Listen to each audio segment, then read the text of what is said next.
flava o David Tua le nei o lo e whaafonga mai pe le Radio Samoa. Tasi lima I watolu a mo Samoa I manuia lau whaafonga ma lau whaasausaunga.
Ua na o le Radio Samoa se furulima iwa toru a mo e tautuaina o e ilaungangana fitu aso le vai aso.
nene atu I le li ilo tātua tua I o tō wifa tu fo'i I lona maunga pa ia a wae pa ia lava le li I lo tātua tua o mātua la usule nei fo'i Taeao fau se mua la vana mātu vivi wa pese o vi inga I le nei Taeao fau lo mātua tua o le nei o mātua lu fale ma le loto fia yo lo toa ia ma mātua wifa I uluma le nei lava Taeao tau lo siri ese ma mātua whamanu ma whanene ia te oe lo mātua tua ma mātua whape atu e pa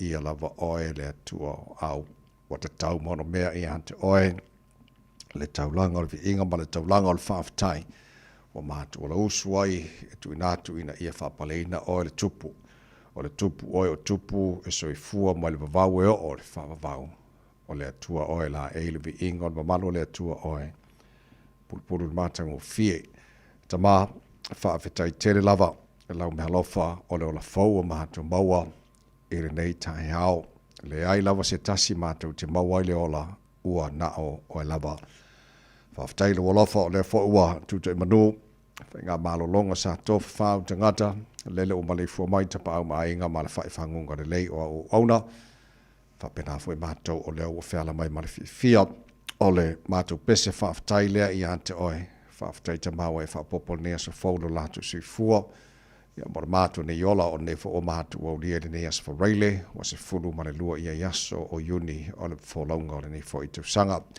mātou sabaringa o le neiva yaso lo mātou ta maa lau pule lea, mātou tini tau noo e le ngato le asamulumuli nei whanau i lātou a o onga, ia lo asamulumuli foi o ngā ruenga i lātou le ngā rulue whai unga vai yaso le tasi, mātou malanga o le nei yaso lo mātou tua, mātou tu inatu o ao whamulumole ta maa, tau tai mai le mātou wholaunga o leo o whai, manu ia whaiva, whengai ma le atino o le whai unga le neiva yaso, ia me se fo nei mātou whanau i lātou a o onga ta maa le paolo o ao e te ofo whatai ma maru ti aina ia mātou whanau o sa iri poto e ala ia o onga iei fo le manuia oelo mātou tua whaiva o lo whengai ma le matamata e whaia onga le awa oina nei mātou whanau e le ma whai labo na ngalo Samoa le atino pele le mātou te talo anga le lein wha manuia le atino manuia te itai o Samoa manuia nei mātou ainga mana i o mātou tangata umalava ele ngate Samoa ai so se baenga fo o nei lalo langi o lo alala ma papa awai ia fo le nei tunu New Zealand o matu nofo mama wai ia fa pena tunu umalava o le nei lalo langi o lo matu fa longo pea taua ma misa lo matu te malo te tupu o fanua iola o tangata matu te tala matu ba ai fa tu tua na ia matu mala malama mo nino winga o nei mea umalo tupu le nei vai tau o savadinga o matu yai. Ya, le talo mal tu mal mul pangana ya mātou mātua, tu asin sino Samoa nei fo iaso fau, mātou wala au le māwhana whana o lawalofa, a mātou iei nei vai tau Malu, pa pe naona, maua e pera lātou si fua laure le tino e siri lava e le anganga. O me oma, o le awhaira mātou whaia le nea so fau e mai, te ngata malana e whai, ia whaia lava, ina ia fo ia tu vi inga i ante oe, e tu maua e pera, ia la mātou whātawaa. Tama, wha monia mai, e le tautua rere Samoa ni aso a toa ua mātou wole. Wa mātou wala au i nei mea malawa, e ala le sua whamanu malo Jesu Kiriso, lo mātou ri mora mātou wha aola. Amen.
tuia ilo tātou nei tamā o le viinga o le atua langina la whaipese lau talabou ne kare sia whaparuputonga Yesu i Samoa mai na whiangoa pia.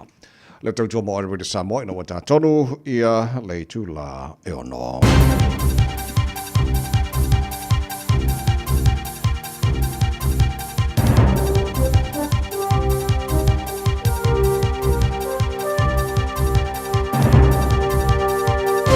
In this update, Iran is warning of an endless quagmire as Donald Trump threatens to seize its oil and gas. The president is warning US forces will hit Iran very hard and take control of Karg Island, a major coastal oil terminal. But Iran's top negotiator says the way the US is going, it's going to be stuck in a war it can't win for years. Iran is believed to have reinforced its defences on the island, including with surface-to-air missile equipment. A warning some children will succumb to preventable diseases this winter. Health NZ figures show in the past year, more than 1,500 children were admitted to Otahuhu Kids First Hospital with respiratory issues. Consultant paediatrician Dame Tuila Percival says rheumatic fever is unusual in other countries, but not in South Auckland. She says half of national cases are in the area, with most at her hospital. Advice sent to residents of Wairuru is assuring them that the risks of consuming the town's water is low in the short term. Samples of the Ruapehu Township's water supply have returned aluminium levels 4 times over the allowable limit. Jordan Dunn reports. A notice sent to residents says a power outage earlier in the week appears to have affected the treatment plant. It says the maximum allowable value of aluminium is based on consumption over a long period of time. Water is available at the Defence Force Base, Z petrol station and the primary school. An investigation's underway into whether partying Lincoln University students sparked a large hedge fire. Fire and emergency was called to the blaze opposite the university just before 1 a.m. on King's birthday. Lincoln Volunteer Fire Chief Richie B says they found alcohol bottles at the scene, suggesting students had been partying there. I don't think it was an intentionally lit fire, but a reckless fire that could have been avoided if there was a little bit more emphasis on what you can do and what you can't do in a macrocarpa hedge. And that's news. In sport, the Football World Cup gets underway at 7 a.m. as tournament co-host Mexico entertains South Africa at Azteca. The South Sydney Rabbitohs have torched the Broncos 48-6 to open round 15 of the NRL. It's a 6th straight defeat for the defending champion Broncos. Black Caps opener Devon Conway has briefly returned home to New Zealand for the birth of his second child. Conway's expected back in London in time for the second test against England at the Oval, starting Wednesday night.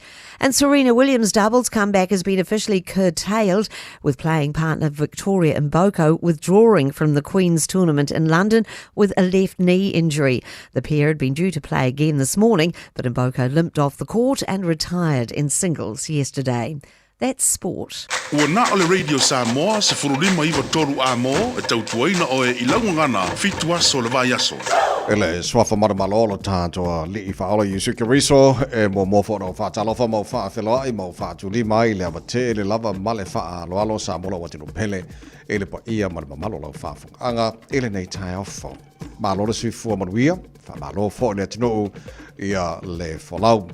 Ja, whaatulou nei Taeao fo le whaasanga o amalat whalase o pa ia sautua whafa sa mo o lava le ama mala o whapai lolo fo I leo whainga ruenga le tua au na tofi le tāta mataile langi o lo whaatula paulia I so se vaenga o au kilani mani usila ma so se tafora nei kelope a wala mara tautuaina o le tua mo lona whingalo so se kanesia I o lo whaafale le maluai manuele alo atu mo sauninga o le whai ungora nei fo I vai yaso Whatalofa le whaafonga mai whale tua matausi sa o ama tamai tai malo se luma whanau o lo whai on tāra whaatasi e le nei fo I Taeao fo tālofa lava tātu awele vi inga man whaafatailo tāra mataile langi moli malu tūsi fo man mātu wala o tāra whasil whai e manua e lo mala nei Taeao fo i vi inga e a te ia alofa mailo tātu mataile langi tau tai tāra whalaunga o tātu iei le nei fo I as foreile se fulu male lua ia ia so iuni o tāra whalaunga le lua fe lua se fulu male ono si maila o whaafonga le poro kalame malu o Taeao le ready Samoa e whionga ngal mana tasha vai luaf so san mai sini on tātu Facebook mara YouTube o Samoa se o tasi batea mara whionga pesta out je le seo o tau ona nei tamai meni tau tuaina o se pai ele tu la se fulu e le Taeao nei malo le usu malo se fomoria ngal mana Ia whamalo fo le langi mamala sunga le o tawai le nei so fo. Happy Friday. Samoa la tino pele malo le soifua. Ma ia so las fole ile ri. Ape ko fio le fo maru ni ka ya. Wa lo fa mai las fa lai le. Sa le.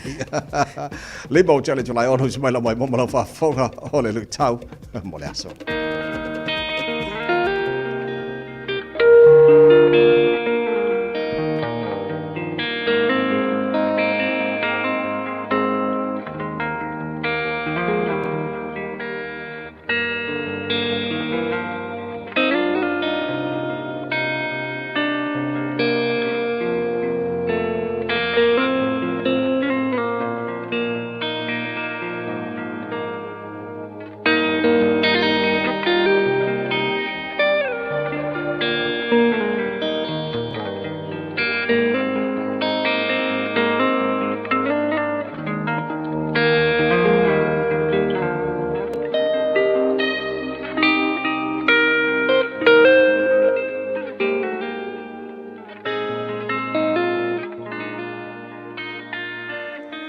Lui tau mō le aso. E le tu la fo ina oe e le atua. God never abandons you. Luka lona mata upu e whā, o le foi upu e whā se furu. O i lātou uma sa iai tangata e mamai, i mai ese ese. Ua lātou au maia i lātou i a te ia, i le ngoto o le lā. Ua pai ta itasi, ona a ao i a te i lātou, ma wha mā lo i a te i lātou. E le tu la fo ina oe e le atua. God never abandons you. E iei teimi lo tātou wola. Tātou te wha pēa nei. Ua le eise wha moe moe. Ua uma. Ua silinga tali i seu. Ma si i o lima. Ma wha wha pēa nei. Ua le ai. Se isi lava mea o totoe. Ua au whaia ina. Ua uma. Ua silinga tali i seu. Ua le aima se tasi e toe a lofa mai. O lou a inga, o au woma mai, o lau e kālesia, ma lou lava nuu. A o le atua, le mawhai o na tuu la foa ina tātou e le atua. Pe ua e iloa ina ua silinga tali seu. Pe o ina tau ngoto ifo le la o e whaataritari. Pe se teimi umi o e tālia se fesoa soan. O le mea mautinoa. O le atua lavaia. Na te le tuu la foa ina i tātou. Whai mai le tala luka. Ua whaasolo ina ngoto ifo le la. A o lea lava e lau atu e le motu o tangata. Le toa tele o nei tangata mamai. Toa tele o tangata ua uru tino ina e te moni. Toa tele o nei pipili. Toa tele o nei tāwaso. Tangata fia ola. Se i whaamalo lo ina e le mana whaamalo lo o Yesu. Whai mai le tāla luka. Ua halu le aso. O ngā lue Yesu. Ua hoa ina ngoto ifo le la. A o lea lava e tumu mai le motu o tangata. I le lau ina mai o tangata mamai. O a lātou wō ma au mea mamai. Fia maua le ola. Fia maua le mālosi. Whai mai luka. Na pai ta itasi atu Yesu i tangata mamai uma. E ui ua ngoto ifo le la. E le tu la foa ina tātou e le atua. Samoa, so ia te masalo salo. I le alofa ma le anga le leio o le atua. E le mawhai, ona tuu la foa ina i tātou e le atua. Pē o le a ngoto ifo le la, ua loka le tele o fale oloa, ua loka le tele o matanga luenga, ua loka le tele o au nanga, a o le atua. Na te le tuu la foa ina i tātou, o e o fia maua le ola. Ua alu le aso ngā lue Yesu e tusa ma le tala aluka. Ai o lona lofa malona anga le lei. Ua faali manino.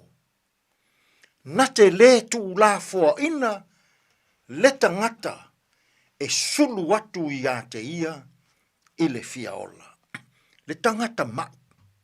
Le tangata mativa. Le tangata vai. Le tangata ua tu la foa ina. I le nei fo yaso. Ia e ngā lue i lou mautinoa. E le tu la foa ina oe e le atua. O lona winga. E mana o le atua. Ia faa pea foi i tātou. So ia tātou te tu la foa ina. Nai o tātou a inga. So ia tātou te tu la foa ina. Nai o tātou mātua. So ia tātou te tu la foa ina. Nai a tātou whanau. So ia tātou te tu la foa ina. Le atua ma lona lofa tu noa. Ia e manatua. I le nei aso. E le tu la foa ina lava oe. I le alofa ma le anga le lei sidi ese o le atua. Tātou te tāru. Le atua ma mānai. Malo pule whawhetai i lo alofa. E le mawhai lava. Ona e tu la foa ina i mātou. I taimi onga o lo mātou wola. Mātou te fia mō o miai la ua fio. Angalele i maia ia mātou tau tua ma au nanga o lene yaso. E tonu malele ai mea uma. Lo lava suafa Yesu lo mātou walii ma lo mātou whaaola. Ua mātou tatalo atua i nei. Amene.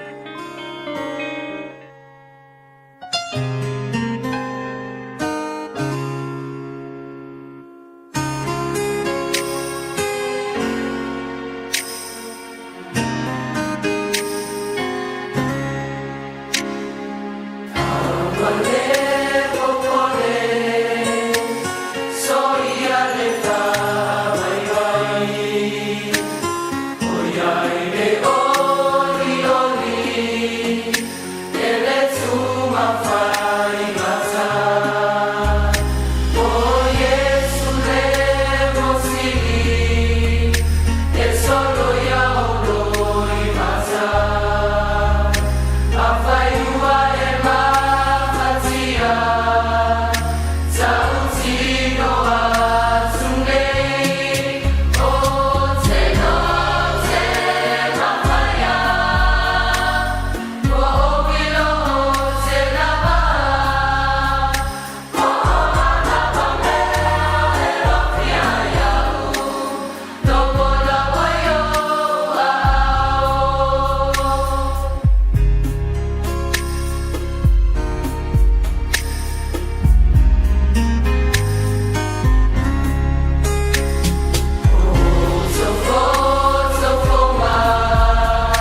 Lo wala wayo ao mai le kolisia Malu fau fa mai ai ia le lui tau mo le aso nei foi Taeao le tau lunga foi o le porkalame o nei foi vai aso a toa mo mori le faftai tele lava sunga Reverend Edson Ngafa Malu faftai au nanga mal te pena ina foi le tau le aso nei Taeao mo nei vai aso a toa ia mal te tununga te lese lui tau foi mo oi mau i le nei Taeao fau ia lava me lo fielu tu sui fu mo ma tu wola olo ia au lava o le tua na le tai il tara folonga pe o le pese o le sa pese ina le foi Taeao fos fuloro o tele July ono por kala me malo le Taeao abonato fa o longa ale enterprise motor group manu kau ia mo le Christian savings and I minuto na fa pa o fo le tara musika o le Taeao ia musika la foi fa fifi ai o le Taeao fo mo ka ko va yaso ia fa malo si au fo le tano ele ala su tu manga wenga fai ora nei foi payaso fa avano mai so taimi mo le taro pakalame a reto o le ola te pena mai sunga pasta la fa la copa ele to quarter fitu ele Taeao nei o le tato Malu o Taeao fa nganga na te ulunga foi ia le nei payaso today in history taro pa vai pa me to pula so fulo uni ele telo to sanga pa vai a le taina ia le fitu ele Taeao nei mana fa po telefone ngal protania pa tal fitu o por kalame na matai le tato Taeao se mo taro pa vai po mai lunga na wana nei foi Taeao fo. Happy Friday, avita avale umai lunga le awala nei taimi, lunga le tato awala ia mai tawatu maanga, ia le maa le traffic, i le nei fo Taeao le nei asa wharaile, le o iei se whalavalave tau ta avale, ia tau tuana, tau sisi le saunga le mulunga le awala, se fulfitu minute o te aili tu lai ono. It's simple, it's quick. You're closer to families. Sending money's now made easier for loved ones in the Pacifica. New Zealand, Australia, to Samoa, Tonga, Fiji, to the Cook Islands, to Vanuatu. Connecting Pacific families. With ClickX, you're secure and safe. The lowest fees and amazing rates. Now helping home is affordable. ClickX with a K. Reliable. So sign up now with ClickX. Let us help you help home when they need it. We are for the Pacifica. We are ClickX. Ta lofa lava. O le siu fofonga le neo Samoa. Le Radio Samoa. Amatagora le Taeao fo male mainga e le tau tamaki makaurau au kilani no whaga whasananga on Radio Samoa sfutasiro e le maru lu e le nei taimi o le Taeao. Ia a o matua i pongi sa pia fafo le malama le te o le ono le taimi o New Zealand. Pa mai la vai tau la fasolo na awaon pa ona e wanga i nisio taimi o le Taeao nei. Mai se lava le tu si sifo o kilani angi maria ma savidi mai sau te si sifo. Se fulu mo le ono o le maurunga na e o iei le malu lu le ea mo tātou le yaso e whenai vaenga langi le tau e le nei fo i asporai le Taeao pe au dio na whasaro poina awa langi le tau nisio taimi tu sana le ale malu lu ne ma Taeao i au kilani se fulono i lona maurunga le soan Taeao le vaenga yon tuatu le aso na whasaro awa langi le aso sa tau whirolo mai se fulfitu ia whapena fo i aso ngafua na wa yaso le awa langi le se fulfitu fo i maurunga le malu lu aso lu stofi na whasaro na langi le tau ia pe ona whamawina ele awa i tau nei fo i Taeao fo. Whamamonga mana la mai tau tuna mai nei fo i Taeao fo ina ua se furu mana i wana wata anele July ono. Right and band ma whaafi whianga o le Taeao tala ina whaafi whianga Radio Samoa tanu a ngai tuta mga ruenga o le Taeao fo se ua wha malo le tau atai malo fo ia le foi ia malo le alo si tuta mga ruenga o le nei fo i Taeao mana nei wa yaso ia wha malo si mai wha mone mone. Le ka ko pingi aulo ke ole mau pe ele usu ke mo dia fai vanea so pese le mo ai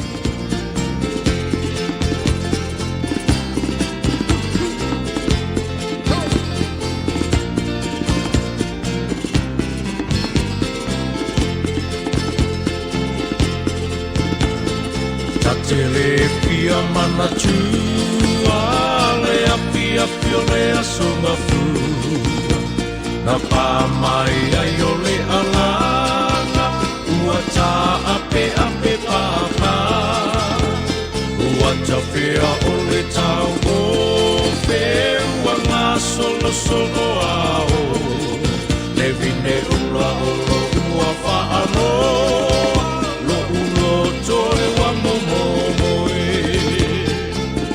lea whai tūlani wa tangi mai alae la upuni matangi o lea ua solai tole fetuao pe au o le vasai wa motu sia lo upale sa o tiwai ia pia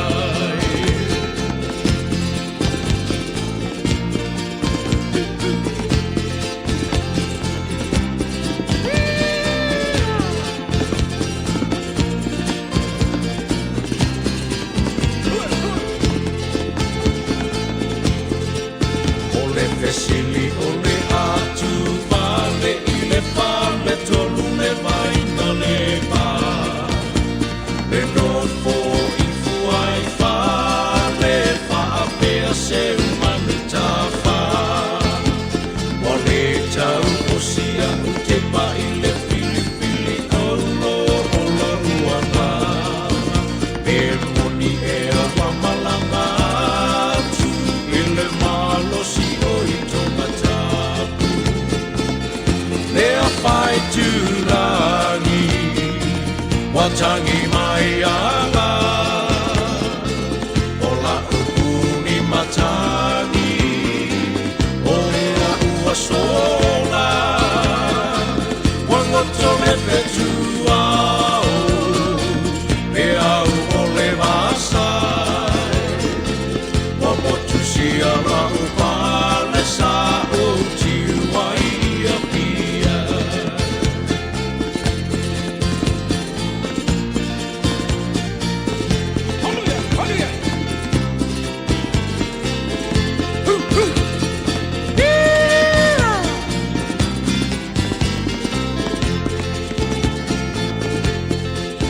Saula utine Samoa se e tau tino mai pe e te alofa ea pele ai ina ne io utawa rau funga elo umafau fau ai le taua ne ai itai se whaatatau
Whai tūrangi, watangi mai anga,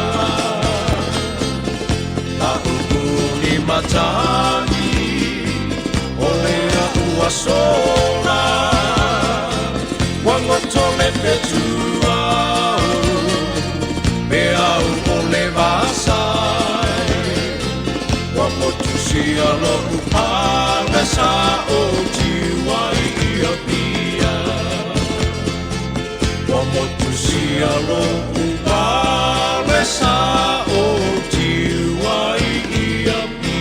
tosi lua tolu fa. Losi mo le ono lo challenge la ono le porklame Malu le Taeao ale Radio Samoa o le avno fo inga le mana se I fa ta lo fam fa ta ya tu le porklame I panga o malava o fa tar fa tasi fo nei Taeao fo Malu fa ta tele lava fa ta le fa tasi mai nei Taeao fo ia fa ta fo lo fa tasi mai mal tar porklame nei va ya so ato e sir ko di le fa Malu lava fa ta le ngata ta tu maftanga nei au kilani ma New Zealand tele o si vaenga o New Zealand ia fa pena fo fa tasi mai ni se vaenga ke lope Australia lo fa vai atu le to tele tato mo pone to le fosi moti uso no fa tu nei Taeao fo ia fa pena fo America Samoa ia to te fo nai wo na tala noi fia fa fo mo ka ko FM 106.1 Samoa la mai manindo le fa tala fa tu nei fo Taeao fo it's Friday yay happy ramere ia le ala na alo fa te tele pa malole ta wata I fo le tino alo ju tu ma favor nei fo I yaso e le fai mo fia fo lo sul maru ole mele ile apaka kel malu e makwa ile fia kua ya ilunga les pa pong sa pulol mele kel maru malo fa te tele le tino ele fa te smai o te lo nei le fitu le Taeao pe to a fai tu la matale I polo lang soka ya wato te la tanto fo I fifi ele soka yes ja te lo na live o mai national television pe te lo TV1 lai la te fa sala wina le ya wa te lo to te le o tato fifi fo il soka la wa look forward o ma le a fo le lima nei le Taeao te minu sina le sa fa opening ya te lo lai ona le maka au o le au South Africa ya ma co-host Mexico o au na do le talina le dei pola langa soka dei le Taeao fitu te mini sina ya le lei o no fo mo tu tilo ba vai e wa ki no fo la wole fai pek pekinga ala to fo I ta longa soka no tau ba vai po ai ni a wole ya wa le fa makal to na ya wole vanga I lo fo ile ya le vai ma mau ala to e mala lama poto le soka fo le e au e fa na o tilo mo mau o lai e maurunga le titilo e ono o le top 4 ya mo semifinals o te loa pe ai lau titilo Spain le si au lai maurunga el titilo la tau e o lunga le final pe champini foi I think Falani le si au malosi la iai Brazil le si au ia mai ngelani pe au te lo top 4 nai lau tau whanongongo atu ma lau titilo e au lai piki tanga te taimine nei te lo Argentina le si au si amani le si au ai fo I outsiders kuso au fo I e makua I le ai masesi e mafau e perku ngā vāne ngāru e perku ngā fau kasi e le ai masesi ngā peki e pina wale maro pero ona sare e o mosona masea piki o au lai lau tau titilo Japani ma Ecuador o outsiders nga la titilo o si au foi nai ono o lunga ile top 4 ia ai fa ko ai do a pe o makuia ka longa o pool le fa ngaso ia lele o sokala na ta to fi soka ia o nei fitu te mini sila ia te mina la mataia ta to soka ai mo nei tai alfa fo mele no lo ye nei vaenga o lo o fa mana tu mai la vai tau mo ta tau o le tu langa le tau o le vaenga tau ona no fo utel le malama ye ta tau fa mo bole nga fo le na ta po kalame o lo o longo puiri lo to po ye mo lo to mal ye mo ku ku yo tafa ia vaenga le mai la vai tau fo le ia le fo silfia tu le ta o le lava fo e fa manino mai le vai tau e unusual mo nisi o vaenga o New Zealand le o fa lo mai pe ala o le vaenga e pizza silio na fa anga ia fa mtalanga na o tato ni au kilani wa mo ni lava ia tai mi tau se va ia o ai sa mai si vaenga uma lava I fa foto au kilangi ia makua I lipi fiu e fa kalikalingi ai sa au fo I au pat o le weekend na le nei a matatu I le aso a Taeao pe au le lofo le li. Ma le aso sa o le o ye nei vaenga fo I tau ina whaata mai. La patai mai ei fo I mo tātou e no o lava la le malulu I le 0 degrees I le weekend le nei. Nisi la vaenga ia e pei lava vaenga maasani lava fo I Waikato, Bay of Plenty, ia e la rural parts fo I o tātou nei au kilani. Nei vaenga fo I la ia e kau whaisi mau e tu e pei lava vaenga ia. Dairy Flat o Riverhead, Kumeu, Waimoku, Bombay Hills, and the Hunua. O nisi la nao vaenga o leo le a pe e mai tawina o le a makua ova le malulu I le weekend le nei o e mawhai lava la ona o le 0 ia la lato fo I fo le malulu fo I lea. Ai o le wala pata ia mai o le frost o lona winga o le au ngā fo I le sawa le lapata inga ia mata I tūlunga le awala tele. A wai a fia I fo I whemalanga inga tātou I le ala tele. So o le tu atura na o nei forecast o mele mai tau mo tātou. Ia ai e leile no fouta ia mes tātou le feo I lungo la wala a vel ta vale e leile ia no fouta le ne vaenga ia. Ia mfautu ta le tātou ia awane I whaina fo ia whemalanga inga nei fo I weekend I le tulango I le tau pe o na tātou iai ia tātou si le la fo le tua o kau ia fie kere a wali ia usua I lungo le malai kāporo a whai ako le maruru e whame o ngā meo maruru o le moke usu poro ia usu ia se usu ia wai e fo isi vaenga fo ia o le whai tālonga ia o nisi whemalanga I tālonga fo I tālonga nei whanau ia mais whai o tālonga pe alau le North Island Waikato ia o Rotorua District Lacey vaenga Taupo District Hawke's Bay Inland Areas ia and Wairarapa Valley pe o vaenga na o leo lo iai alu wakwa ia le South ia Nelson o Marlborough Canterbury Central Otago and Inland Southland ia vaenga ia o le ufa alawi loa mai lava fo ina ia mautino le le tātou. Le lei o le tala lata mai le tulanga ia le talanoanga mo le file mo le America ma Iran e fallinga mai o le ua fo il presidente America Donald Trump. O le ale ato e pomo fo ia Iran a maise ala o le awala o le tu o le tele swa ua Iran. O vaengana rau titilato I think somewhere in Badar Abbas ia pe o vaengana rau titilato.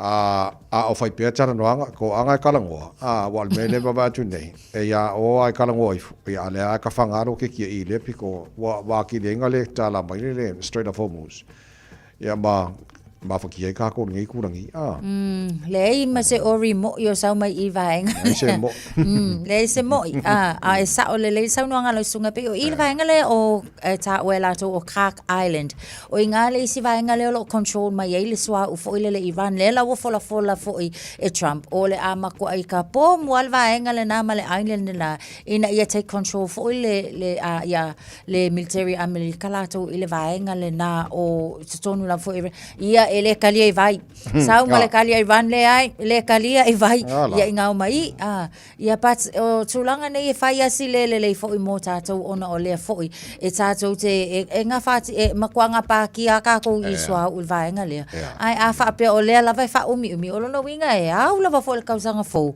ia le tulanga o lo ia le swa u mo langi ato ia tala no fa umi wa le sa ia man to fo na man mai ia ka mai fast food value I tula ia fasol solo mai le lua vai aso fasol solo mai le fa vai aso o le usa vali le koru masinga o le ae e nga kalangoa malanga ku I o fai kalangoanga ia fai la ko tau mastanga mangaia ia ka ape ai le ai mase me o tupu a le ai mafaki aku ka ko ka ol pensingi ngai ku rangi lo tatu ia al tala tamai nai me fo tupu inga nga vaenga so le tala tamai nga fila to ti lo isi pa mo saka ngofi o mato pitonu sifo te lo pam tau ngofia no ti lo le lua iva se fulu I think o tau ngofia na le nei fa so mai le ko ka ala ma le lua senge ko ka ala ma ko senge ia ke no fo nge fo ko ili ko ka ala di ma se fulu sale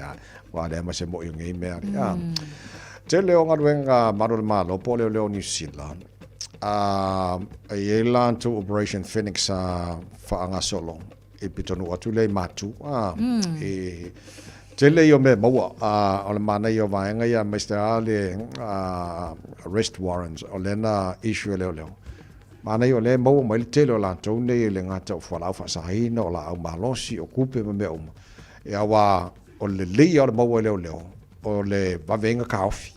Ia maawe la tō lo whaia ia vaenga. Awe o kuku konga whamasingonga au o loka kuai pui e lo. Mea nane e ne.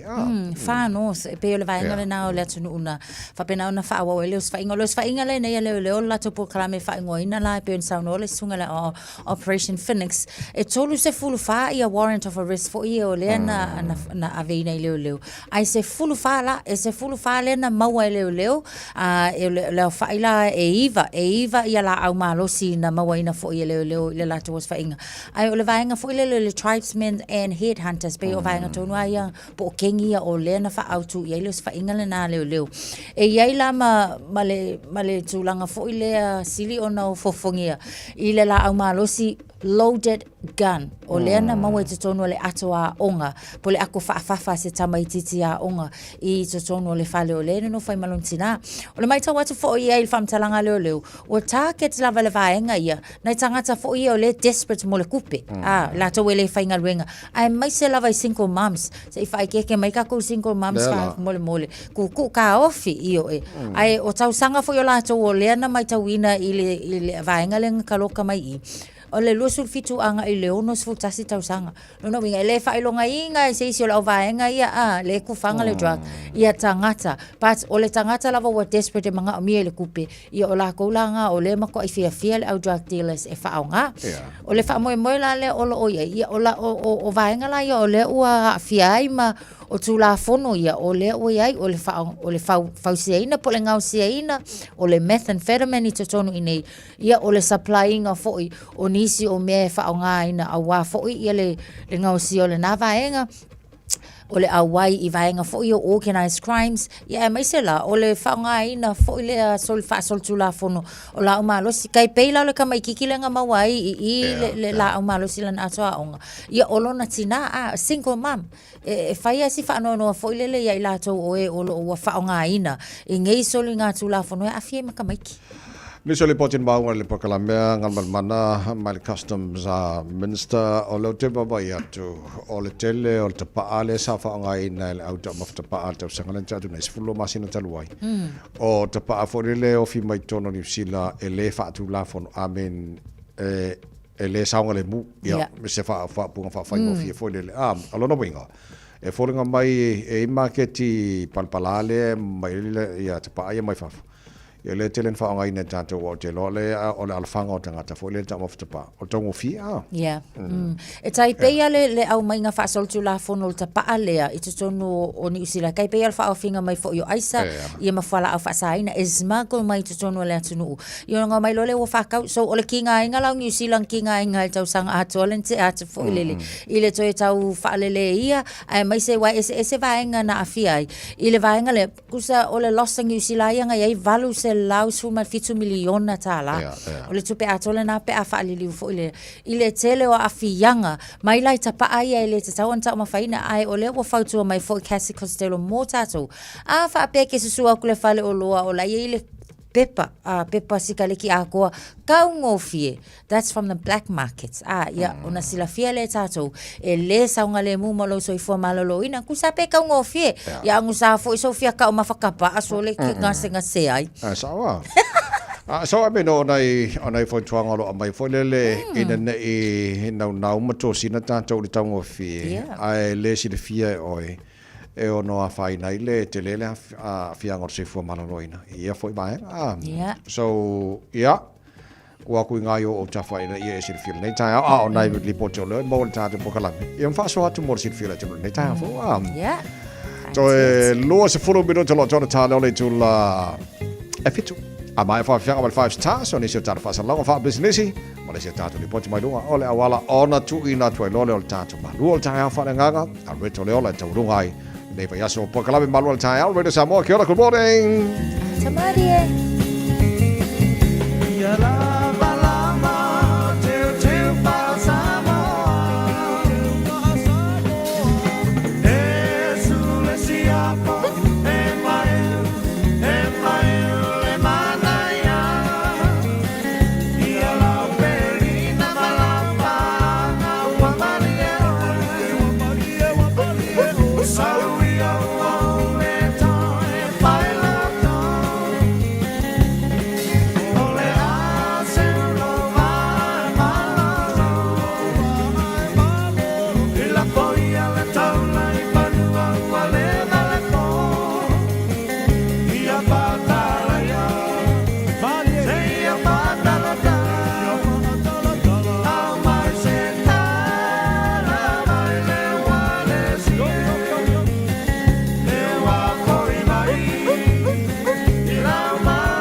iwa tolu.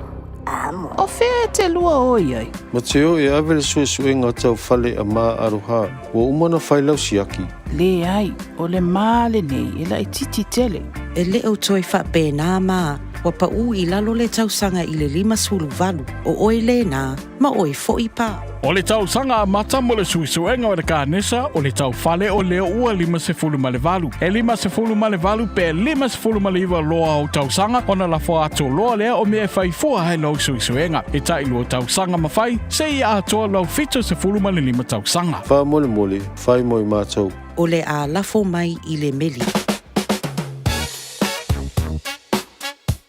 Au kilani I saute, o sa ili se Samoa oe malo ai. O le Enterprise Model Group manukau o lau fale taavale wha moe moe. Soani o lau whai ngā luenga mo oe, mo se taavale talawhia ngai, so mai I le 5 Grey South Road I nei manukau. Asias fo I le upenga tawhailangi enterprisecast.co.nz, pe wala au mai I le oval se lau, 5 lua tolu wha. Enterprise Model Group manukau, sa ili, fili, ma ave loa lau taavale. Kia ora Aotearoa. Good news. The starting age for the National Bowel Screening Program has dropped from 60 to 58 years old. You don't need to do anything. When you turn 58 or 59, you'll be sent a free bowel screening kit. Happy birthday. Even better, you'll get a free kit every 2 years until you turn 75. Bowel screening can find cancer early when it can often be successfully treated. It's free, quick and easy. Bowel screening saves lives. When you get your kit, just do it. Tasilima Ivatolu Amo Radio Samoa. Ave tavale o le tu maulawa fo I le solonga leo lunga awala tele o le nafato atau feo lolo ane le traffic mo tatou.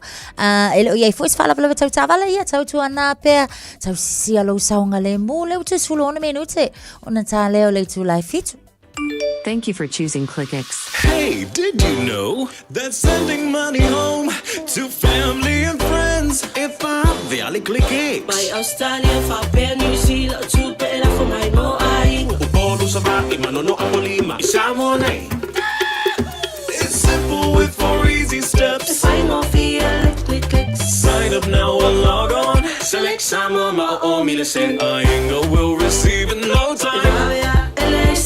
But don't forget safe and secure. Saunga lemu oila utautua. KLICKEX. Au nga nga fa atua tuaina. KLICKEX. Fa fainga fia so tanga maainga. KLICKEX. Supporting Samoa with our very best. We are ClickX. Talo falava o awola pimerana, mau belo li tio, ile Radio Samoa tasilima Ivatolu Amo. Bread of life sent down from glory. Many things you were on earth, a holy king, a carpenter. But you are the living word, say it now. Come on.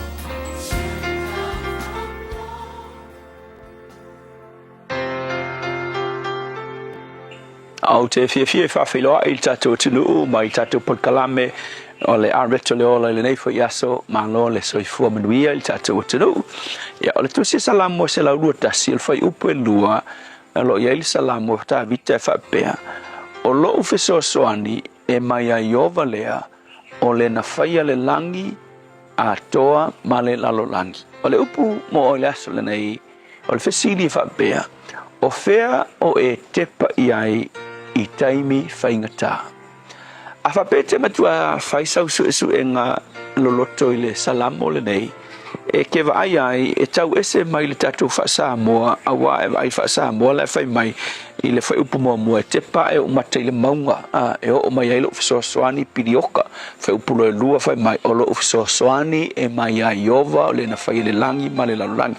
A whapete vai I le tele o lo minga wha Peretania e kau ese o ngā o le whai upu mua o le fesili kai pe se fesili foi le fa pe mai a ka ngola to fai tau I se fai kaunga e tusa ia ma lo minga ia fa pertania e sau mai le mesa fali liu mai ele salamo e kai fa peso na fa matalanga fai mai o te tepa I maunga fai pumo mua o ina ea e au mai ai lo ufesosoani e ai le fesilia o te tepa e maunga o inga e au mai ai lo ufesosoani fai upulo e lua kai pe o le kali o fai upu mo e fa pe mai o lo ufesosoani e mai ai Yehova vinga sisi upu mai tavita o ke kepa I maunga fa pe o nga kepa I le tele o tangata Israelu le taimi o ina ea e au mai ai lo ufesosoani o le tali e negative vinga le ai o lo ufesosoani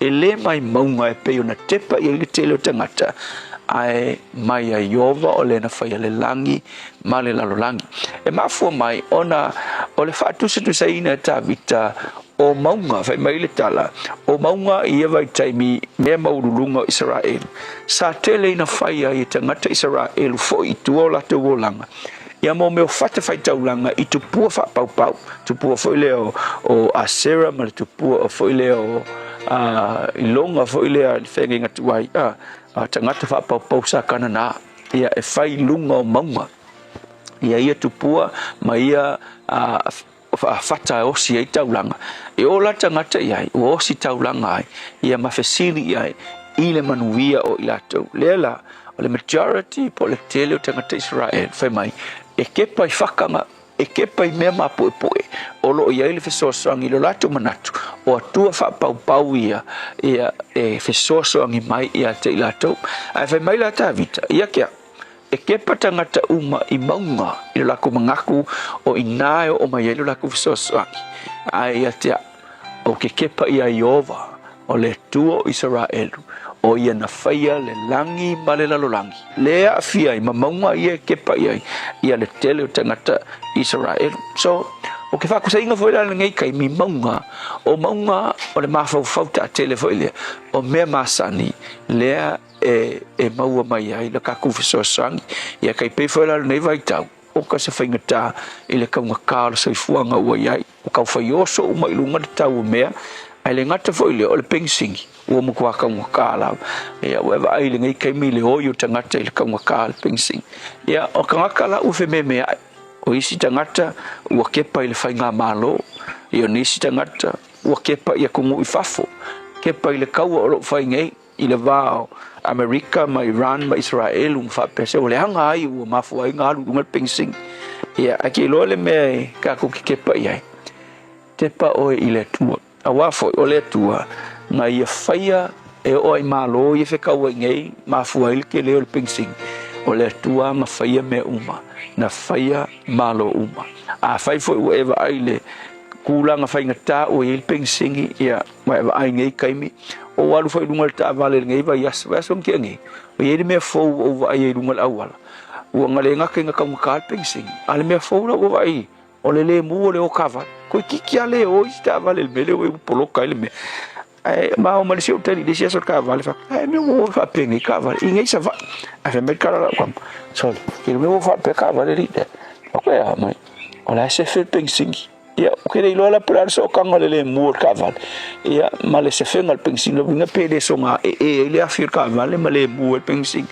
a ke lo ku sa po ke le mu fa penga e un malo pensingi le mela e fai a we ke pa il pensingi ai te pa I le tu e fesosoangi mai na te au mai le tali ia o whainga tā ua o mai whainga tā le soifuanga taunga tā le soifuanga ai e kepa I le tua o ia o le pungai o mea lelei uma o ia foi ia o le tali whaafita auli o lo whea ngai mai tātou I le nei taimi le tua mātou te le te palawa sisi mea whainga tā ma le taunga tā mea ua o mai Mako ki kepa ia te oe e ke fesoasoani mai. Whamanuia lo watunu a o Yesu. Amen.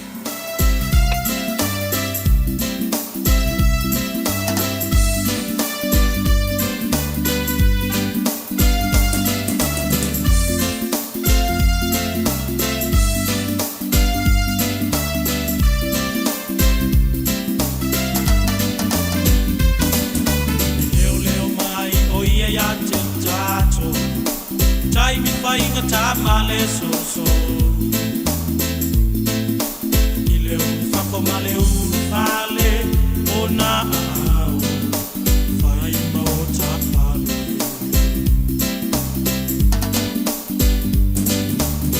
leo mai oie ya te tato jai ni whainga tamale so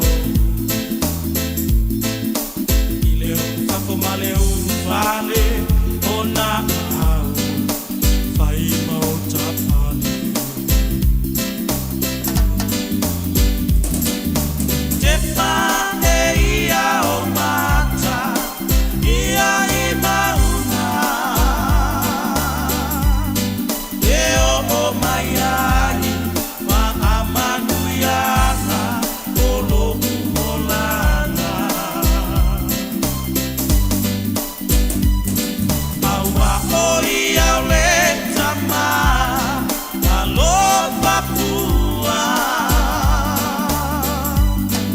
olo o tausia so o se taini ya te itaua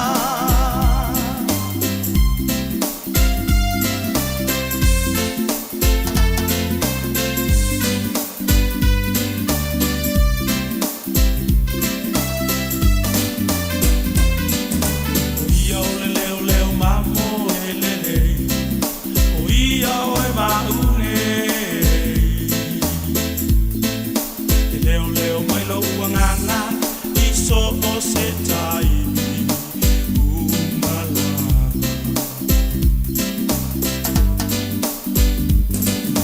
o ia o leo mamo o ia o e maune leo mai lo uangana i so o se taini umala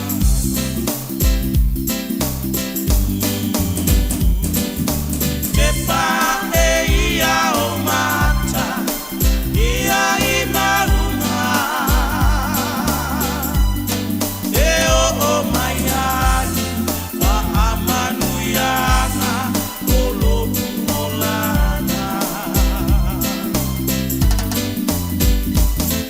aua oi au le tama alo papua olo o tausia so o se taini ya te itaua te pa e ia o mata ia i maruna e o mai ai ma amanu iana o loku molana aua oi au le tama alo papua olo o tausia so o se taini ya te itaua olo o tausia so o se taini ya te itaua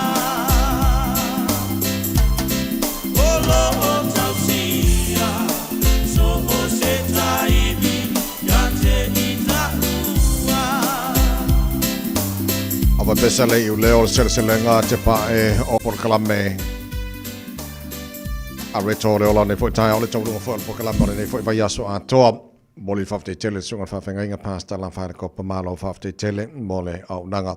Te pena il tatu a reto le ola ne tai amara ne foi vai aso a toa le tau mo re Samoa no tau mino tolo toi. Ona talea ole tu la e fitu. O la so sfulo yuni. O ani mea.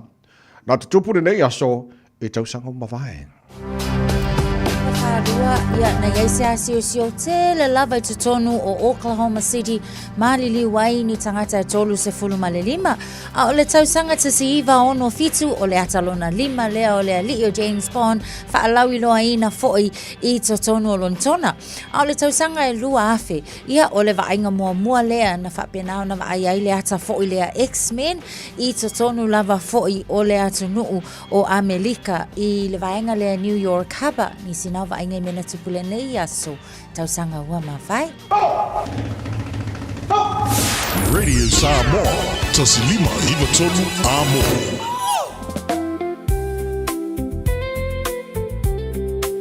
Ua ova maleono sfulu tausanga le tautua le Christian Savings. O le au nanga e fisosoani i le ngaluenga le atua. E ala i le langolangoina o le fausi o wha le tapuai, o mautau wha whiangainga, wha apea le wha atau, to e wha fau o mautau le ngaluenga. Whafsota i mai le emaili info@christiansavings.co.nz, po le telefoni o iwa 5valulua o tolfitu, o iwa 5valulua o tolfitu. Tātou ngā lulua e whātasi, e whaalau tele le malo le atua, e hiaia e inga whapitoa. O mana o mie o e pose isi alo a inga se fisosoani tau whemalanga inga mo New Zealand. Ima ta au pui o le vaita mai no whanau po ngaluenga, a whai lau tali o le ioi, wala au loa Ken Ferniho o le Fern Immigration Services, e iaila na laisene, ma o silia ma le se funu lima tau sanga hola na tau tua. E toa tele tangata o fisosoani iai Ken, ima ta upu tau whemalanga inga, e awhia ima ta upu na o atu le tribunal, ma apili le minister. Tanga iana e le Facebook, ma le upenga te whailangi I molimau. Mo nisi whamtalanga, wala au mai le Fern Immigration Services. O luatasi, tasi lima tasi, o lima. Oso.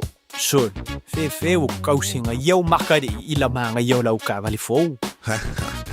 La voiwe amu uso. Bai, o le Enterprise Motor Group man ka. Mo uso ia kai awangi. Le yang whakamoe lau whainga duenga. Ai o akure a fia wa show lau ka mai lunga lau wala. Pa o koinga ka vale. Piki apu SUV, van. So koinga ka vale ha. O fe for cover. O le lima ongo fiku Great South Road man kau. Pe vile le over se lau lima o dua kodfa. Enterprise Motor Group Manukau. Sa ili, fili, ma ave loa lau vale. O fe te lua oi ai. Ma teo e ave le suesuenga tau fale a mā aroha. Ua umana whailau siaki. Le ai, o le mā le nei, e la I titi tele. E le au toi whapena mā, wa pa u I lalo le tausanga I le 5 o oi le nā, ma oi fo I pā. O le tau sanga a mata mo le suisuenga o le kānesa o le tau fale o leo ua 5 E 5 pe 5 loa o tau sanga o na lafo ato loa lea o mea whai fua hai lau suisuenga. E tai lua tau sanga mawhai, se I atoa lau 5 tau sanga. Wha mole, whai moi mātou. O le a lafo mai I le meli.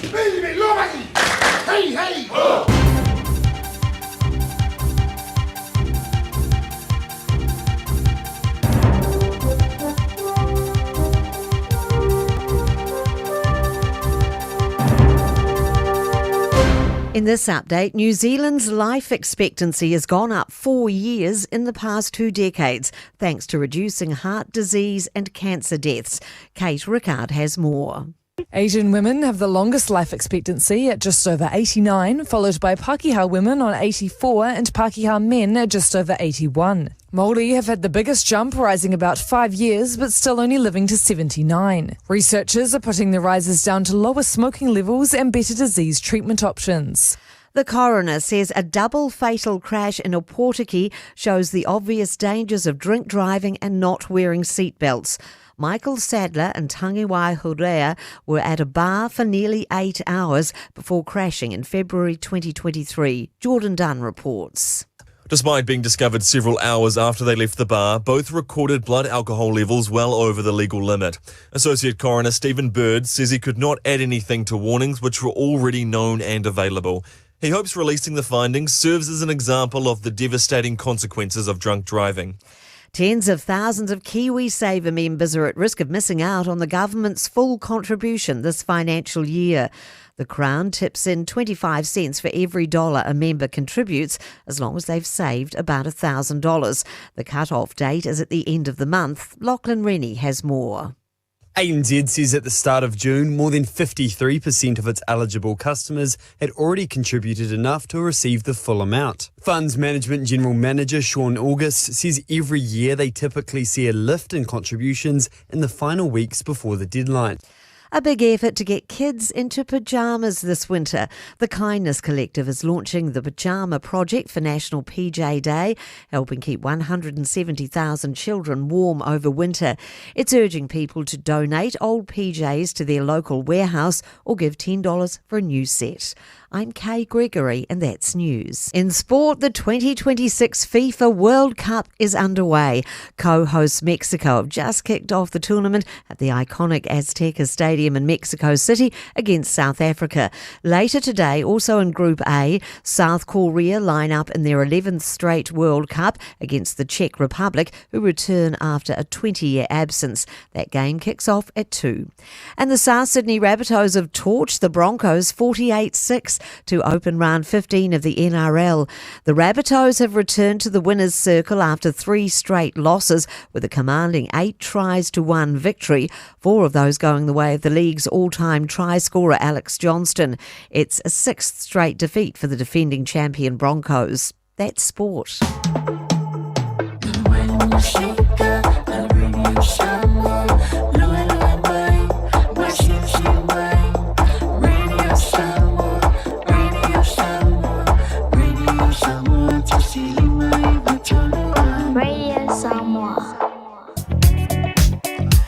Tavale na Paul vainga lo mai tawato le fa sipisi le taimi le nei o I Lake Road malanga ayane le nai le vainga le takapuna le taimi le nei o le na lava o le lei mai lunga ina le anga I mai fo I le no show malanga I mai le awala lau papa le mai tawato le lava ma mo tato lunga le tato State Highway se full maleono ma fo I mo tato le nei taimi fa pena fo I le tato Southern Motorway le taimi le nei o le nga lava e feololo flow lava fo I le traffic o I leo o va aya tu I le vaenga le ai Wiri on State Highway lua se fulu o lo o yai male ata o le taavale o lona winga le o taavale na fale tonu ia po taavale le vea am taavale se itau tu na la vaenga na o le ala tele a o isa vaenga o ma lava o tato a wala o lo o tu mau lava foi I le feololo le taimi le nei manu tele ava taavale le am tango le nei fo ia so faraile le wa fami no te wote ai le fitu. It's simple, it's quick. You're closer to families. Sending money's now made easier for loved ones in the Pacifica. New Zealand, Australia, to Samoa, Tonga, Fiji, to the Cook Islands, to Vanuatu. Connecting Pacific families. With ClickX, you're secure and safe. The lowest fees and amazing rates. Now helping home is affordable. ClickX with a K. Reliable. So sign up now with ClickX. Let us help you help home when they need it. We are for the Pacifica. We are ClickX.